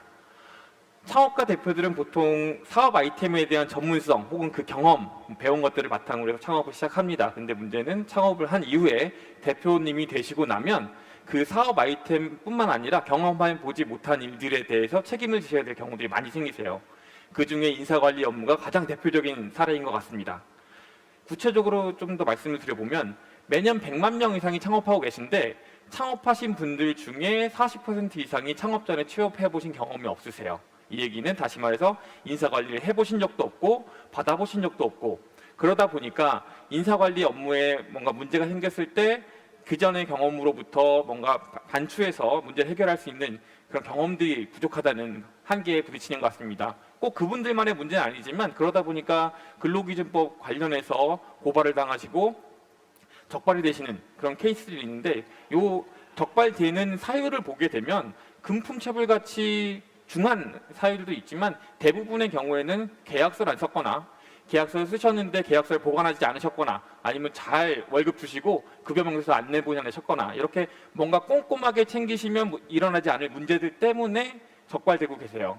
이런 문제들을 해결하기 위해서 HR테크 서비스들이 있는데, HR테크 서비스라는 것이 지금까지는 인사 담당자의 업무 효율성을 높이기 위한 도구적 성격의 서비스로 만들어져 왔습니다. 그러다 보니까 지금 하이라이트에는 비과세 수당, 포괄 임금제, 혹은 통상시급 같이 인사 담당자들한테는 일상적인 용어들인데, 이 용어들을 딱 맞닥뜨렸을 때 당황하시고 별나라 얘기처럼 들리셔서 좋은 HR테크 서비스를 도입하셨다가도 포기하시고 다시 돌아가신 경우들이 많은 것 같아요. 저희는 이런 문제들이 결국은 경험적인 한계, 그리고 상황적으로 바쁜 한계들 때문에 발생한 일이라고 생각을 해서 꼭 4가지의 원칙에 따라서 서비스를 디자인했습니다. 일단 필수 인사 업무들을 하나의 서비스 안에서 다 해결할 수 있게 해야겠다는 것이 있었고요. 두 번째로는 계정 체계를 사람 기반으로 만들어서 인사정보 관리에 들어가는 품을 줄여드렸고, 그리고 짬짬이 일 보실 수 있도록 모든 업무를 모바일에서 처리하실 수 있도록 만들었고요. 마지막으로 경험해보지 못한 일을 도와줄 수 있는 AI 파트너를 탑재했습니다. 그래서 저희 콘티고를 가입하시면 저희 AI 파트너와 대화를 하는 과정에서 회사의 인사관리 정책을 세팅할 수 있고, 그 이후에 일어나는 계약부터 근태관리, 급여관리까지 업무들이 자동으로 처리가 됩니다. 저희 콘티고는 기존 HR테크 서비스들과 크게 2가지 차별점을 갖고 있는데요. 하나는 주 사용자를 인사 담당자가 아니라 창업가로 봤기 때문에 AI 파트너를 탑재했다는 것이고요. 두 번째는 계정 체계를 기존의 회사 기반으로 만들어서 근로자를 데이터로 관리했던 체계가 아니라, 근로자 한 명 한 명이 다 계정을 갖고 창업가와 근로자가 계약을 맺으면서 근로자 인사정보가 자동으로 서비스 들어오는 방식에, 그래서 근로자도 퇴사한 이후에도 본인의 고용정보를 활용할 수 있는 방향으로 서비스를 차별화했습니다. 이 사람 기반의 계정을 좀 더 강화하기 위해서 콘티고를 사용하시기 전에 있었던 경력은 공문서를 바탕으로 해서 저희가 NFT 이력서를 만들어서 위조, 변조하실 수 없도록 만들어드리고 이를 통해서 경력 검증, 이력 관리의 효율성을 높이려고 합니다. 그러다 보니까 저희 콘티고는 비용적인 측면이나 법적인 측면에서 인사 관리를 하실 때 발생할 수 있는 리스크들을 미연에 방지할 수 있는 보험적 성격의 서비스가 될 것이고요. 그래서 창업을 하신 첫날부터 도입할 수 있는 인사팀을 꾸리지 않으셔도 인사 담당자가 없으셔도 도입할 수 있는 HR 태그 서비스가 될 것입니다. 저희는 지금까지는 HRM, 일반 인사 관리의 업무에 있어서 자동화를 완성해 왔고요. 고도화하고 있는 중이고요. 앞으로는 교육, 평가 그리고 경력 관리까지 이어지는 HRD에서도 자동화를 하는 방향으로 서비스를 고도화 발전시켜 나갈 계획을 갖고 있습니다. 저희는 한국뿐만 아니라 일본까지 서비스를 확장 진출하려고 하고 있고요. 근데 문제는 창업가 분들을 만나는 게 어려워서 거점을 저희가 직접 침투하는 방식으로 영업을 진행하려고 합니다. 그 거점을 침투하기 위해서 카카오 모빌리티, 네이버, 구글, 그리고 일본의 유비 커머팅스 같은 좋은 기업들과 파트너십을 맺었고요. 저희 비즈니스 모델은 3단계, 그러니까 1단계에서는 기본적인 HR 테크 서비스로서의 고도화를 이뤄서 그 서비스로 비즈니스를 확장을 하고 이 확장된 비즈니스를 바탕으로 해서 저희 고객 기업들에게 상품을 오퍼링하는 플랫폼 서비스로 성장한 후에 말씀드렸던 사람 기반 계정의 그 고용 데이터를 바탕으로 한 데이터 비즈니스를 확장하는 것을 목표로 하고 있습니다. 이를 바탕으로 내년 2024년에는 연간 단위의 BEP 달성이 예상이 되고요. 5년 내에 100억 이상의 매출을 달성하는 것을 목표로 하고 있습니다. 저희는 작지만 기존에 그 서비스를 만들고 또 심지어 인사 관리를 해봤고 서비스를 개발해왔던 경력을 15년 이상 갖고 있는 핵심 멤버들끼리 탄탄한 멤버들이 작은 팀이지만 강한 팀을 만들어가고 있다고 믿고 있습니다. 창업가에겐 굉장히 어려운 문제입니다. 인사관리 콘티고가 먼저 고민하도록 하겠습니다. 감사합니다. 네, 모든 기업들의 고민이죠. 인사관리 시스템에 대해서 AI를 기반으로 한 시스템을 또 제안해준 주식회사 콘티고 전석원 대표의 6번째 피칭이었습니다. 질의응답 시간 이어가겠습니다. 네, 발표 잘 들었습니다. 사실 너무 잘 만든 서비스 같은데 네. 저렇게까지 깔끔하게 할 필요가 있을까 하는 생각이 좀 들고, 아까 뭐 타이어 업체도 제가 잠깐 질문했지만 그냥 한 달에 한 번 가서 타이어 교체하면 되는데 굳이 그렇게 하이테크 기술이 들어가서 할 필요가 있나? 그러니까 우리가 사는 세상이 그렇게 돌아가진 않잖아요. 네, 맞습니다. 좀 적당하게 하고 뭐 그러면 안 되겠지만 대표가 좀 적당히 뭉개는 거에 기업 입장에서 효율적일 수 있으니까 네. 정말 저게 대표들이 니즈가 있고 돈을 내면 쓸만한 그런 서비스인지 필드에서 좀 VOC 수집해 보신 적 있나요? 그러니까 저희 서비스를 쓰시면 보통 급여 업무를 하시는 것 때문에도 한 달에 하루 이상은 이제 어드민 업무를 보시는 것 같아요. 그래서 그 외에 여러 가지 이제 뭐랄까요, 이 인사 관리, 경영 지원 업무들을 하시면서 들어가는 시간이 한 달에 못해도 이틀 이상은 된다고 하십니다. 그 이틀을 일단은 세이브를 해드린 게 하나가 있는 것 같고요. 그리고 두 번째로는 저게 있습니다. 그러니까 인사 담당자가 온다고 하더라도 이런 업무들은 사실은 사람이 하면 실수할 수 있고 그리고 사람이 하면 단순 반복적이어서 모티베이션을 떨어뜨릴 수 있는 업무인 것 같아요. 인사 담당자가 혹은 인사팀이 해야 될 일은 사실은 그 회사의 조직 문화를 건강하게 만들어서 성과를 더 낼 수 있는 조직을 만드는 일이잖아요. 근데 인사 담당자가 왔는데 격리 업무만 하고 있다고 하면은 그건 굉장히 아까운 일인 것 같습니다. 그래서 그런 업무들을 덜어내주는 효과가 있어서 지금 현재 저희 서비스를 사용해 주시고 계시는 기업이 60개 정도 되시는데 그중에 좀 큰 회사가 카카오 모빌리티가 저희 서비스를 일부 사용하고 계세요. 거기에서 말씀하시는 거는 기존의 주니어들이 하고 있었던 그런 근태 관리 혹은 근태 관리하는 것을 바탕으로 해서 연장 수당 개선하는 업무들, 이런 어떻게 보면 잡무고 컴퓨터가 하면 훨씬 잘할 것 같은 업무들을 덜어내줘서 인사팀을 좀 더 효율적으로 운영할 수 있었다, 이런 말씀을 듣고 있습니다.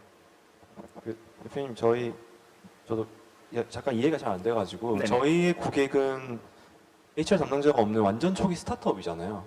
근데 왜 네네. 지금 고객은 왜 카카오 모빌리티일까가 좀 궁금했고, 그다음에 그래서 결국에 저희 초기 고객을 어떻게 데려올까가 궁금해서, 왜냐하면 인사 문제라는 게 대부분의 인사 문제는 구글링만 잘해도 답이 연차휴가 몇 개예요, 1년에 이런 것들은 답이 나오잖아요. 근데 그 답이 안 나온 문제들은 보통 노무사한테 맡기는 것 같아요. 그래서 그런 면에서 저희 고객이 초기 고객 잡으셨는데 지금 실제 고객은 뭔가 좀 중견 정도의 어느 정도 된 고객인 것 같아서 좀 그런 거 어떻게 생각하시는 거예요?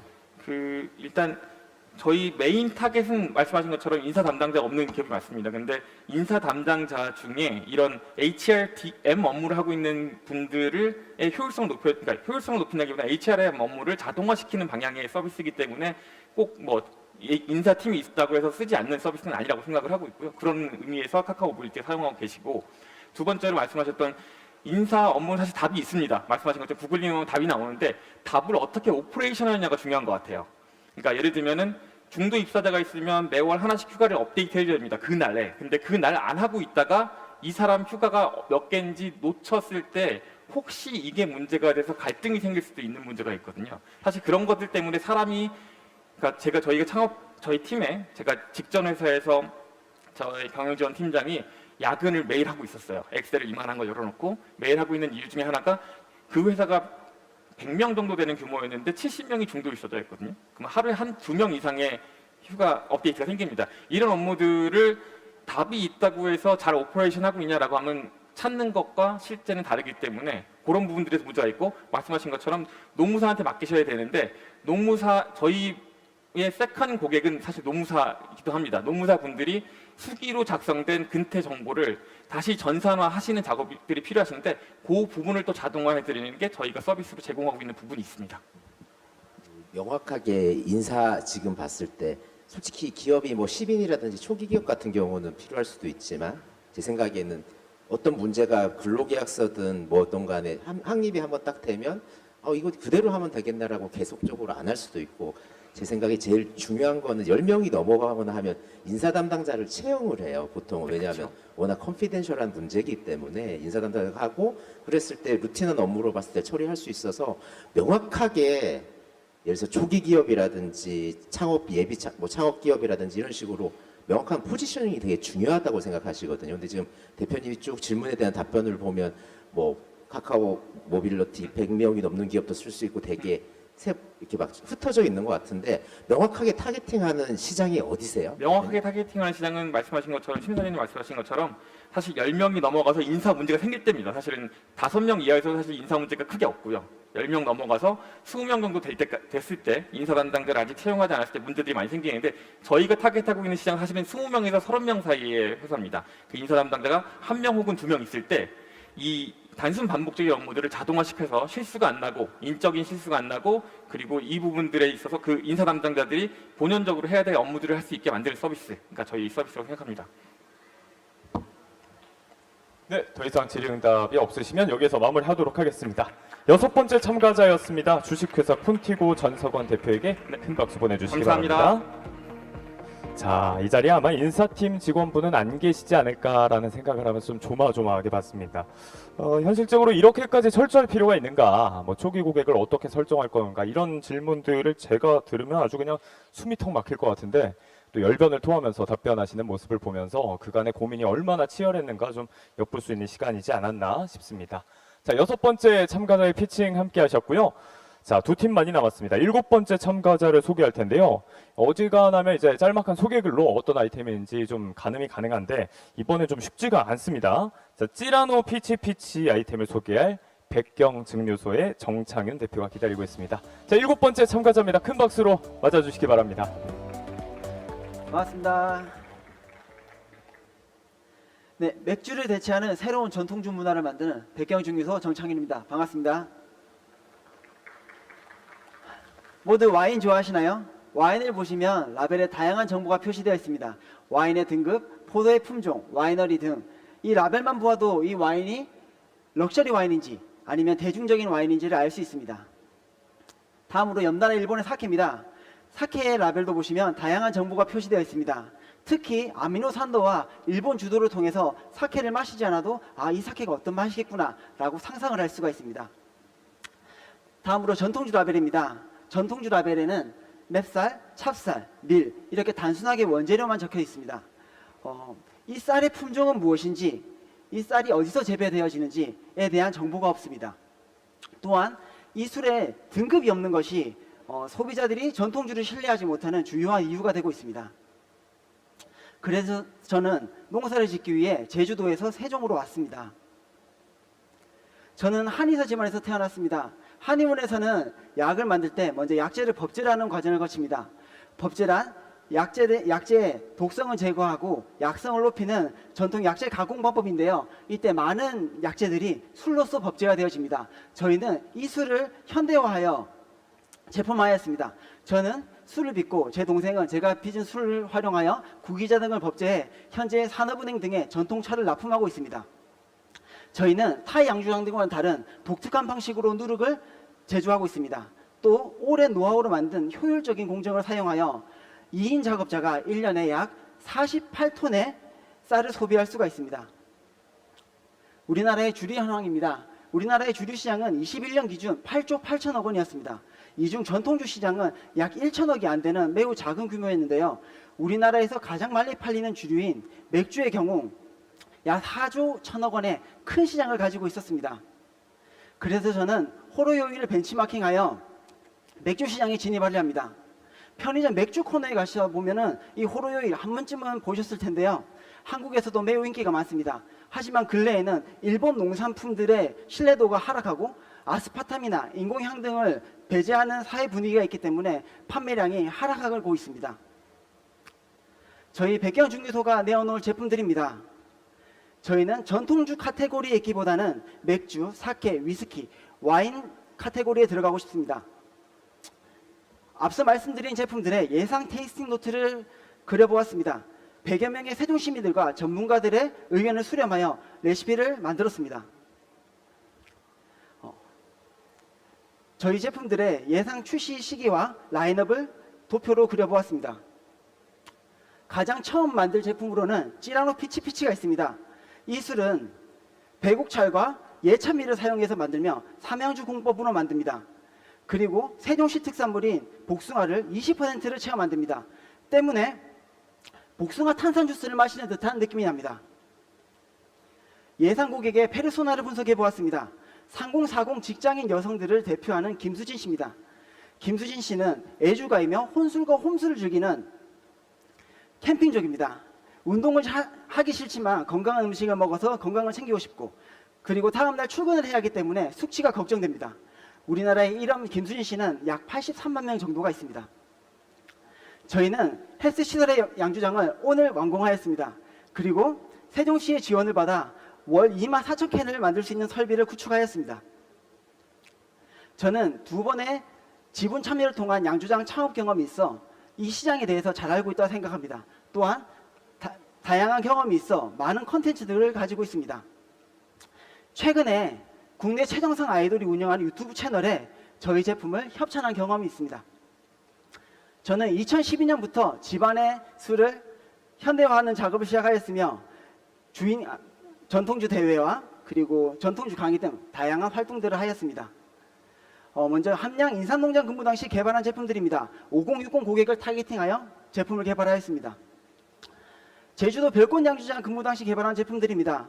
2030 고객을 타겟팅하여 제품을 개발해 보았습니다. 마지막으로 저희 팀원들 소개를 하겠습니다. 먼저 신제품 개발과 자체 연구소를 책임져 주시는 정태영 부모님, 그리고 CJ푸드빌에서 위생을 담당했던 배종수 양조사, 그리고 세종시 농부와 청년 창업농들과 함께하고 있습니다. 줄어가는 농지를 보호하고 지역 농민들과 상생하며 한국 전통주 발전에 앞장서는 6차 산업 선도기업이 되겠습니다. 감사합니다. 자, 찌라노 피치피치의 정체는 스파클링 청주였습니다. 굉장히 또 귀여운 라벨을 선보여 주셨는데요. 5분간의 피칭이 끝났고요. 이어서 질의응답 시간으로 함께하도록 하겠습니다. 이게 전통주를 이렇게 브랜딩 할 때 네. 찌라노 피치피치 이렇게 하니까 물론 이제 젊은 사람을 대상으로 했겠지만 네. 이게 뭔가 좀 미스매치가 있는 느낌인데 특별하게 그렇게 하게 된 요인이 있을까요? 네. 이 술은 저희 와이프가 출산을 하고 초기 육아 단계에서 술을 마시고 싶은데 너는 너무 독한 술만 만들지 않냐라는 말을 들어서 개발하게 된 제품입니다. 저희 아이 별명이 티라노인데 정지우입니다. 그래서 찌라노라고 지었고요. 그리고 피치는 복숭아라고 해서 찌라노 피치피치라고 지으니까 톡톡 튄다는 느낌이 들어서 이 3040 여성들에게 어필할 수 있을 것 같아 지었습니다. 그다음에 앞서서 이제 그 전통주 라벨의 문제점들을 많이 지적하셨잖아요. 네. 다른 데는 다 그런데 전통주는 라벨에서 정보를 얻을 수 있는 게 부족하다. 그렇게 해서 개선된 포인트가 어떤 게 있어요? 아까 전에 말씀드린 저희는 배곡찰과 예찬미를 사용하고 삼양주공법을 사용합니다. 저희는 이 삼양주라는 자체를 술의 등급으로 표시를 하여 앞으로 술을 출시할 계획을 가지고 있습니다.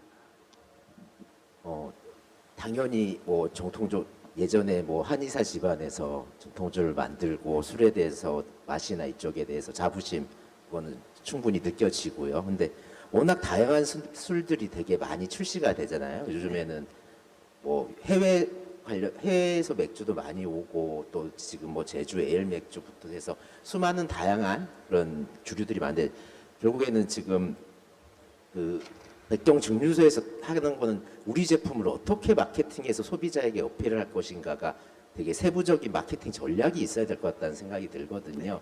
그래서 아까 뭐 인플루언스 통한 또는 뭐 연예인 통한 이 정도 효과가 아니라 마케팅 전략에 대해서 간단히 말씀 좀 해주실 수 있으시겠습니까? 네, 저희는 기본적으로 오랜 경험이 있기 때문에 기존 확보한 고객사가 있습니다. 기존 고객사를 통해서 먼저 1차적으로 나갈 생각이고요. 그리고 최근에 유행하고 있는 캠핑족들을 대상으로 캔을 어필해서 전통주는 대부분 병이지 않습니까? 그래서 잘 깨지고 그리고 수출할 때도 이 병 자체로 나가면 멸균이 어렵습니다. 그래서 저희는 캔으로 만들어서 다양하게 판매를 할 계획을 가지고 있습니다. 예, 사실 발표하신 내용 개별 장표를 보면 다 좋은 얘기인데 네. 타겟 고객으로 잡은 그 김수진 씨한테 팔아야 되잖아요. 네.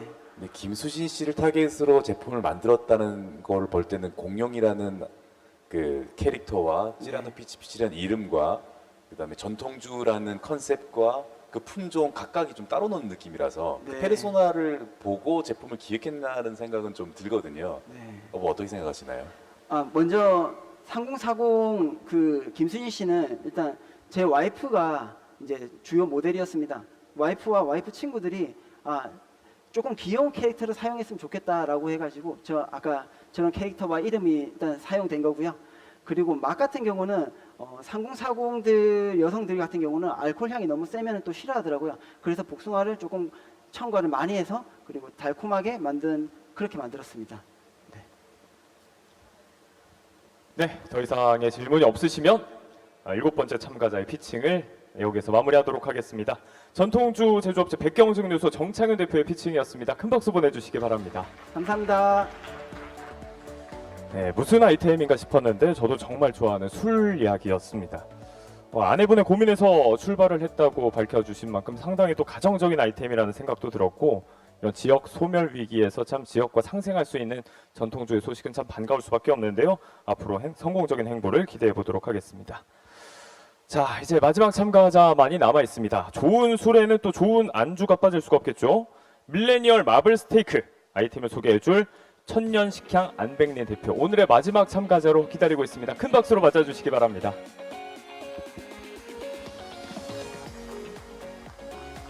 아마 또 시식해 볼 수 있는 오늘 아이템을 또 심사위원단에게 전달한 것 같은데요.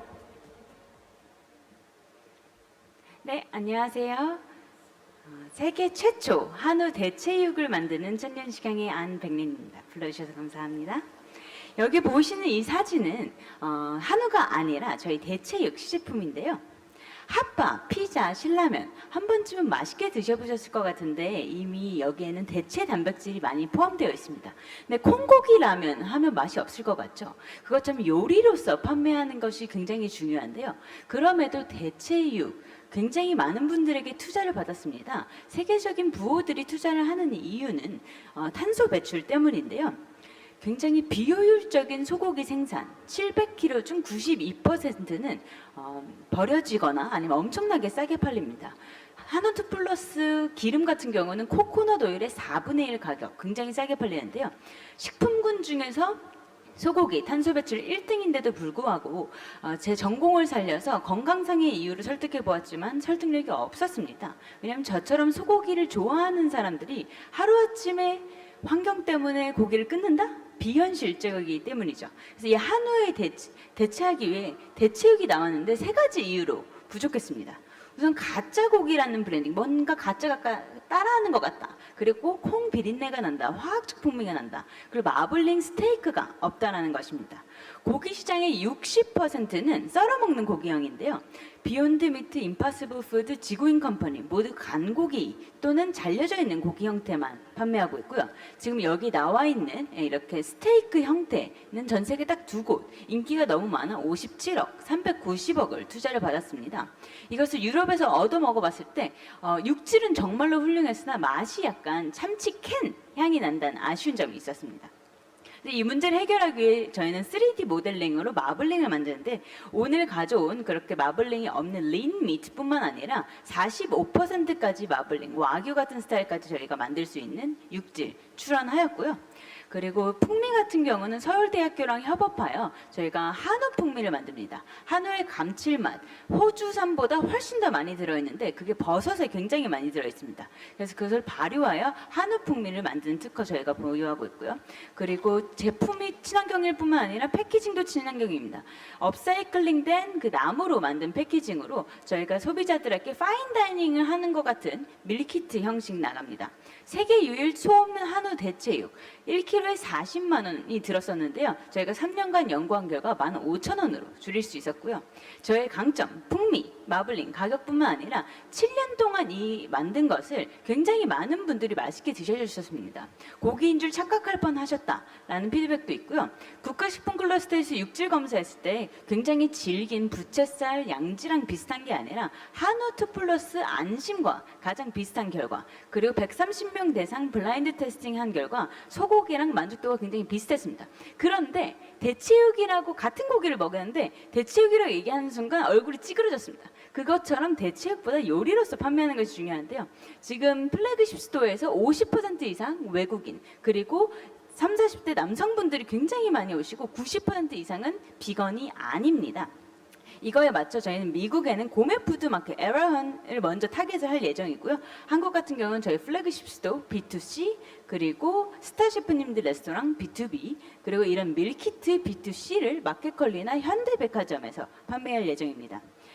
B2C 판매할 때는 브랜딩이 굉장히 중요한 것 같은데요. 보그 잡지에 저희가 나온 이 요리처럼 요리로 판매하는 것이 중요하고요. 하루아침에 채식주의자가 되자는 이야기가 아닙니다. 10번 먹을 거 9번만 먹자. 그렇게 했을 때 2040년도까지 60%가 대체될 것이라고 예상합니다. 저희가 1년 후 매출 10억, 그리고 트레이더 조스 홀푸드와 미팅을 지금 9월 18일 날 예정되어 있고요. 다양한 사회적 가치가 있습니다. 1kg를 먹었을 때 170kg의 탄소를 아낄 수 있는데 한 점을 먹으면 하루 종일 지하철 타는 효과가 납니다. 1년 목표 3톤 판매 시 346대의 탄소 배출량 아낄 수 있고요. 저희 같은 경우는 사이언티스트로서 정량적이고 셰프로서 정성적인 능력 같이 보유하고 있습니다. 다양한 개발자들과 글로벌 사업 추진이 가능한 멤버들, 그리고 저는 지금 서울대학교에서 식품공학자로 대체육과 한우 풍미를 함께 개발하고 있습니다. 천년식양은 대체육의 부정적 인식을 완화하여 탄소 배출을 하려고 하는 기업입니다. 감사합니다. 네, 맛있는 한우 대체육 밀레니얼 마블 스테이크 아이템을 소개해준 천년식향의 안백린 대표, 오늘의 마지막 피칭 참가자였습니다. 네, 바로 질의응답 해주시면 되겠습니다. 네, 설명 잘 들었고요. 이게 그 마블링을 뭐 45%까지 한다는 것도 굉장히 좋은 것 같긴 한데, 마블링 기름이잖아요. 기름이 가지고 있는 맛을 혹시 지금 대체육으로 뭔가를 할 수 있는 방법에 대한 뭐 기술적 특허나 이런 것들을 가지고 계신가요? 네, 저희 마블링 특허에는 마블링을 어떻게 예쁘게 만드느냐뿐만이 아니라 그 대체육 지방의 그 건강적이고 맛적인 부분까지 함께 포함되어 있는 특허가 있습니다. 그러니까 특별하게 예를 들면 기름이 아닌 소재를 쓰는 건 아니죠? 코코넛 오일이 들어가긴 하나 칼로리를 좀 낮추기 위해 다른 성분도 들어갑니다. 네. 맛을 보지 않고 평가를 해야 돼서 굉장히 아쉽네요. 네, 그 식품으로 판매하는 게 좋은 전략인 것 같은데 오히려 스케일업엔 좀 불리할 것 같아요. 이쪽으로 꼭 포커스를 맞춘 이유가 있을까요? 네, 물론 저희 지금 패키징을 벗겨보시면 진공 포장된 게 있습니다. B2B, B2G 같은 경우는 그런 진공 포장된 안 예쁘지만 가격을 낮출 수 있는 방법으로 대량으로 납품할 예정이고요. 만약에 이 맨 처음부터 대체육에 대한 인식이 괜찮은 미국이나 호주 같은 경우는 고기만 충분히 B2C 판매 가능합니다. 아니 근데 우리가 한우하고 와규하고 이런 거를 구분할 때는 기본적으로 와블링 양 이외에 다른 요소들은 없나요? 마블링이 45% 와규, 25% 한우뿐만이 아니라 한우에는 버섯에 들어있는 구아노진 모노포스페이트라는 그 감칠맛 성분이 10배 이상 들어있습니다. 그래서 맛을 잡기 위해서는 마블링이 많은 것뿐만 아니라 그 감칠맛이 얼마나 많이 들어있냐, 그걸 식물성으로 어떻게 만들어낼 것이냐, 그것이 저의 비법입니다. 그러니까 그거는 어차피 한우에만 들어가는 거죠. 이거를 와규로 만들 수 있는 또 색다른, 그러니까 일본으로의 확장 가능성에 대해서 한번 말씀해 보시죠. 일본. 네. 네, 일본 같은 경우는 사실 고기가 많이 맛있는 나라일수록 사실 대체육이 판매하기가 굉장히 어려운데 감칠맛 같은 경우는 한우랑 와규랑 되게 비슷합니다만 와규일수록 가격적인 부분이 굉장히 비쌀 수밖에 없는 S급 등급 소를 사용합니다. 그래서 그 가격적인 부분으로 재팬 같은 경우는 저희가 할 수 있고요. 또 일본 같은 경우는 장인 정신이 있기 때문에 가격 저항력이 훨씬 낮고 패키징이 굉장히 신경 쓰는 나라이기 때문에 패키징을 더 많이 신경 쓰는 방법도 있을 것 같습니다. 네, 그 대표님 저 너무 취지에 공감하고요. 근데 이게 생각보다 비용이 많이 드는 사업일 것 같아가지고 제품 개발하는 비용도 있고 이 마케팅도 뭐 미국도 해야 되고 일본도 해야 되고 엄청 많잖아요. 그래서 자금 조달이라거나 이런 거 어떻게 생각하시는지 궁금합니다. 네, 저희는 지금 투자 프리시드 팁스 투자를 저희가 지금 계획하고 있는데요. 지금 여기 장표에는 안 나와 있지만 시드를 1억에서 5억 그리고 시리즈 A 같은 경우는 30억 이렇게 받아서 큰 공장을 설립할 예정이고요. 지금까지는 저희가 하루에 300kg 정도 만들 수 있는 제조 시설을 갖고 있습니다. 그것을 저희가 맥시멈 한 달을 돌렸을 때 한 달에 30억을 벌 수 있는 캐패시티입니다. 그래서 그걸로도 지금 초기에는 충분히 유지 가능할 것 같습니다. 아까 장표에서 봤을 때 당연히 뭐 비건족 아니면 뭐 베지테리언 이쪽 쪽은 당연히 시장에 보는데 결국에는 대체육 시장의 부정적인 인식을 완화시킨다. 이게 우리 탄소 배출하기 위해서 대체육을 뭐 이렇게는 접근이 안 될 것 같아요. 그랬을 때 결국 시장 확장성에서 제일 중요한 거는 대체육 시장에 대한 부정적인 인식을 완화시킨다는 그 모토는 어떤 식으로 전략적인 접근을 하실 생각이세요? 모두 기후변화, 탄소 배출에는 동감을 하지만 말씀하셨다시피 대체육은 우선 가짜 고기 같기 때문에 먹고 싶지 않아 합니다. 그래서 우선 대체육을 식물성이라고 강조하는 것이 아니라 그것의 건강적인 환경적인 특성, 당위적인 이유가 아니라 이것이 힙하게 먹을 이유가 되어야 합니다. 그래서 저희의 브랜딩 방법은 이게 대체육이라는 단어를 쓰지 않고 저희 레스토랑도 그렇게 하는데요. 그냥 요리로서 이게 아름답고 맛있고 패키징이 예쁘고 그리고 인플루언서 마케팅을 어떻게 하느냐에 따라 더 많이 달려있는 것 같습니다. 네, 더 이상 질문이 없으시다면 오늘의 마지막 피칭 참가자 천년식향의 안백린 대표의 발표 여기서 마무리하도록 하겠습니다. 고생 많으셨습니다. 큰 박수 보내주시기 바랍니다. 감사합니다.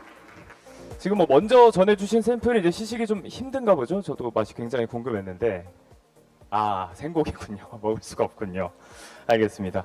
저도 이제 확신의 육식파로서 이제 비건 식품, 뭐 대체육 얘기하면 당연히 뭐 좋은 얘기입니다만 본질적으로 맛이 굉장히 또 궁금하고 걱정이 되는데 자, 맛과 환경을 모두 잡을 수 있는 새로운 시대를 열어갈 수 있게 기대해 보겠습니다.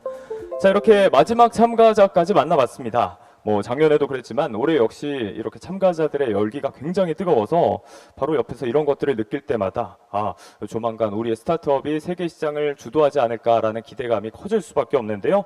자, 이것으로 여러분이 함께 꾸며주셨던 트라이브레이팅 2023 전국민 창업 오디션은 모두 종료가 됐습니다. 시상은 잠시 후 오후 4시 30분에 트라이 에브리띵 어워즈에서 통합 시상식으로 진행이 될 예정입니다. 많은 관심과 또 참석 부탁드리고요.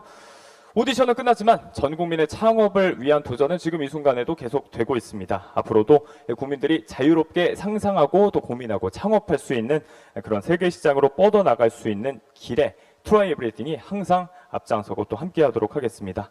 자, 온라인과 오프라인으로 함께해 주신 여러분께 다시 한번 감사의 말씀드립니다. 이것으로 행사를 마치도록 하겠습니다. 진행을 맡은 MBN 아나운서 유한솔이었습니다. 고맙습니다.